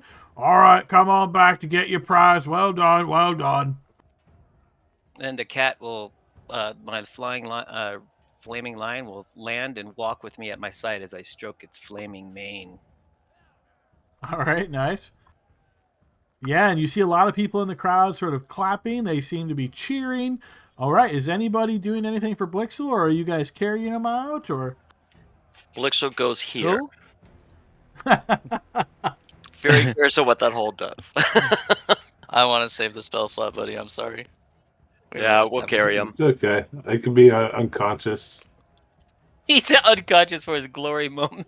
I love how he jumped in the middle. He was like, all right, watch this, guys. Oh! Immediately. Yeah, exactly. Look at me! Look at me! Fall. All right, well. Perfect distraction, though. So yeah, you guys managed to grab Blixel and bring him on out of here. Obviously, he is stable, so no worries there. As you exit, you notice Jackson seemingly impressed with your group, and he makes some mentions about come back sometime later in the next few weeks if you're interested, because they've got some other fights that they think you'd be a good matchup for. He does look over towards you, Vin, and gives you a little bit of a, almost like he feels bad for you. And he says, just FYI, if you really clean yourself carefully, you got to spend a bit of time with some soap, but clean your entire body, clothes and all, and it'll get rid of that musk on you. Yeah, well, to be honest, 2 days ago, I took a dive in some sewer water, so this really doesn't seem like much at all, but thanks for the heads up, Jackson. Do you give us payment now? He nods. Yep, follow me. All right, he takes you guys back over to that sort of like lobby-like room as you guys enter, and you're kind of like making a little bit of small talk, maybe, oh, we did this really well, we did that really well, kind of thing. The same door that you guys came out opens once again, and you notice this like nasally like clerk individual come out and holding this bag. Jackson takes it, and he hands it over towards you. 300 gold, just like was said. Is that clerk a different guy, not the same guy? He's the money guy? It is a different guy, yes. Whoa! I'm gonna use my card just because. All right, nice. Okay, how do you know this person here, Tavern? What's his name? That's a good question. Since I haven't created one, feel free to create one, Tavern. Franco, is that you? You notice Franco puts his spectacles up and there's Tavard? Oh, what are you doing here? Boy, it's been many years since I've seen you on the road. It's so good to see you. What are you doing here? What is the nature of your relationship, Tavard? Well, because I was at the Hamlet for the last 200 decades, right? I'll just say that I met him on the road. And as a matter of fact, Adam, he actually owes me 10,000 gold pieces, just to let you know, right? Good luck with that one. And, yeah, but on the way that my father and I were traveling over here, to what eventually turned into the Hamlet, he was my road partner for a good couple weeks, and we traveled together. It was fantastic. I loved it. Great guy. He loves me, more importantly. Franco is very impressed that he sees you here. He's kind of shocked that you are even here. Oh, yeah, we're going to have to catch up. I got work the rest of the day, but see me tomorrow. There's this really good place. The lady that serves drinks here is really good. Her name's Fran over at the Hog's Head Bar. Catch me there. We'll catch up, man. Franco, great to see you again. I'm so glad I got to use the card before the He fixes his spectacles one more time before making his way back into the bowels of the arena here. But yes, you have now made a contact with Franco, who says he will meet you at the Hog's Head Bar later this evening if you're interested. Of course I am. Franco and I go way back. That's All right. hilarious. Bill, feel free to send me any specific details about Franco that you would like, and I will make sure to work those in. Well play of the card there. And yes, great session, everybody. We are at the end of our time, a little over time here, in fact, but great job in the battle. You guys got that 300 gold piece reward. Feel free to divide that up as you wish, and we will pick up next week, as I presume your intent now is, are you guys heading to the castle? Do you want to try to find Lorne Quentin and find the hunt? What is you guys' thoughts? Well, I feel like hearing everything about the castle, my first thing, like the thing in my gut is like the guild's about to give away all my cool shit before I even get it. So I want to go up to the castle and make sure that doesn't happen and 100%. figure out if they're going to make an announcement about me, shouldn't I know about it and be there? Oh, it's So- castle first, Yeah. 100% my vote. Yeah, What, yeah. was there something about your mom too? And that's, yeah, so, and Miele also owes an explanation about where my mom's whereabouts are. So, castle, then see if we can figure out where my mom is.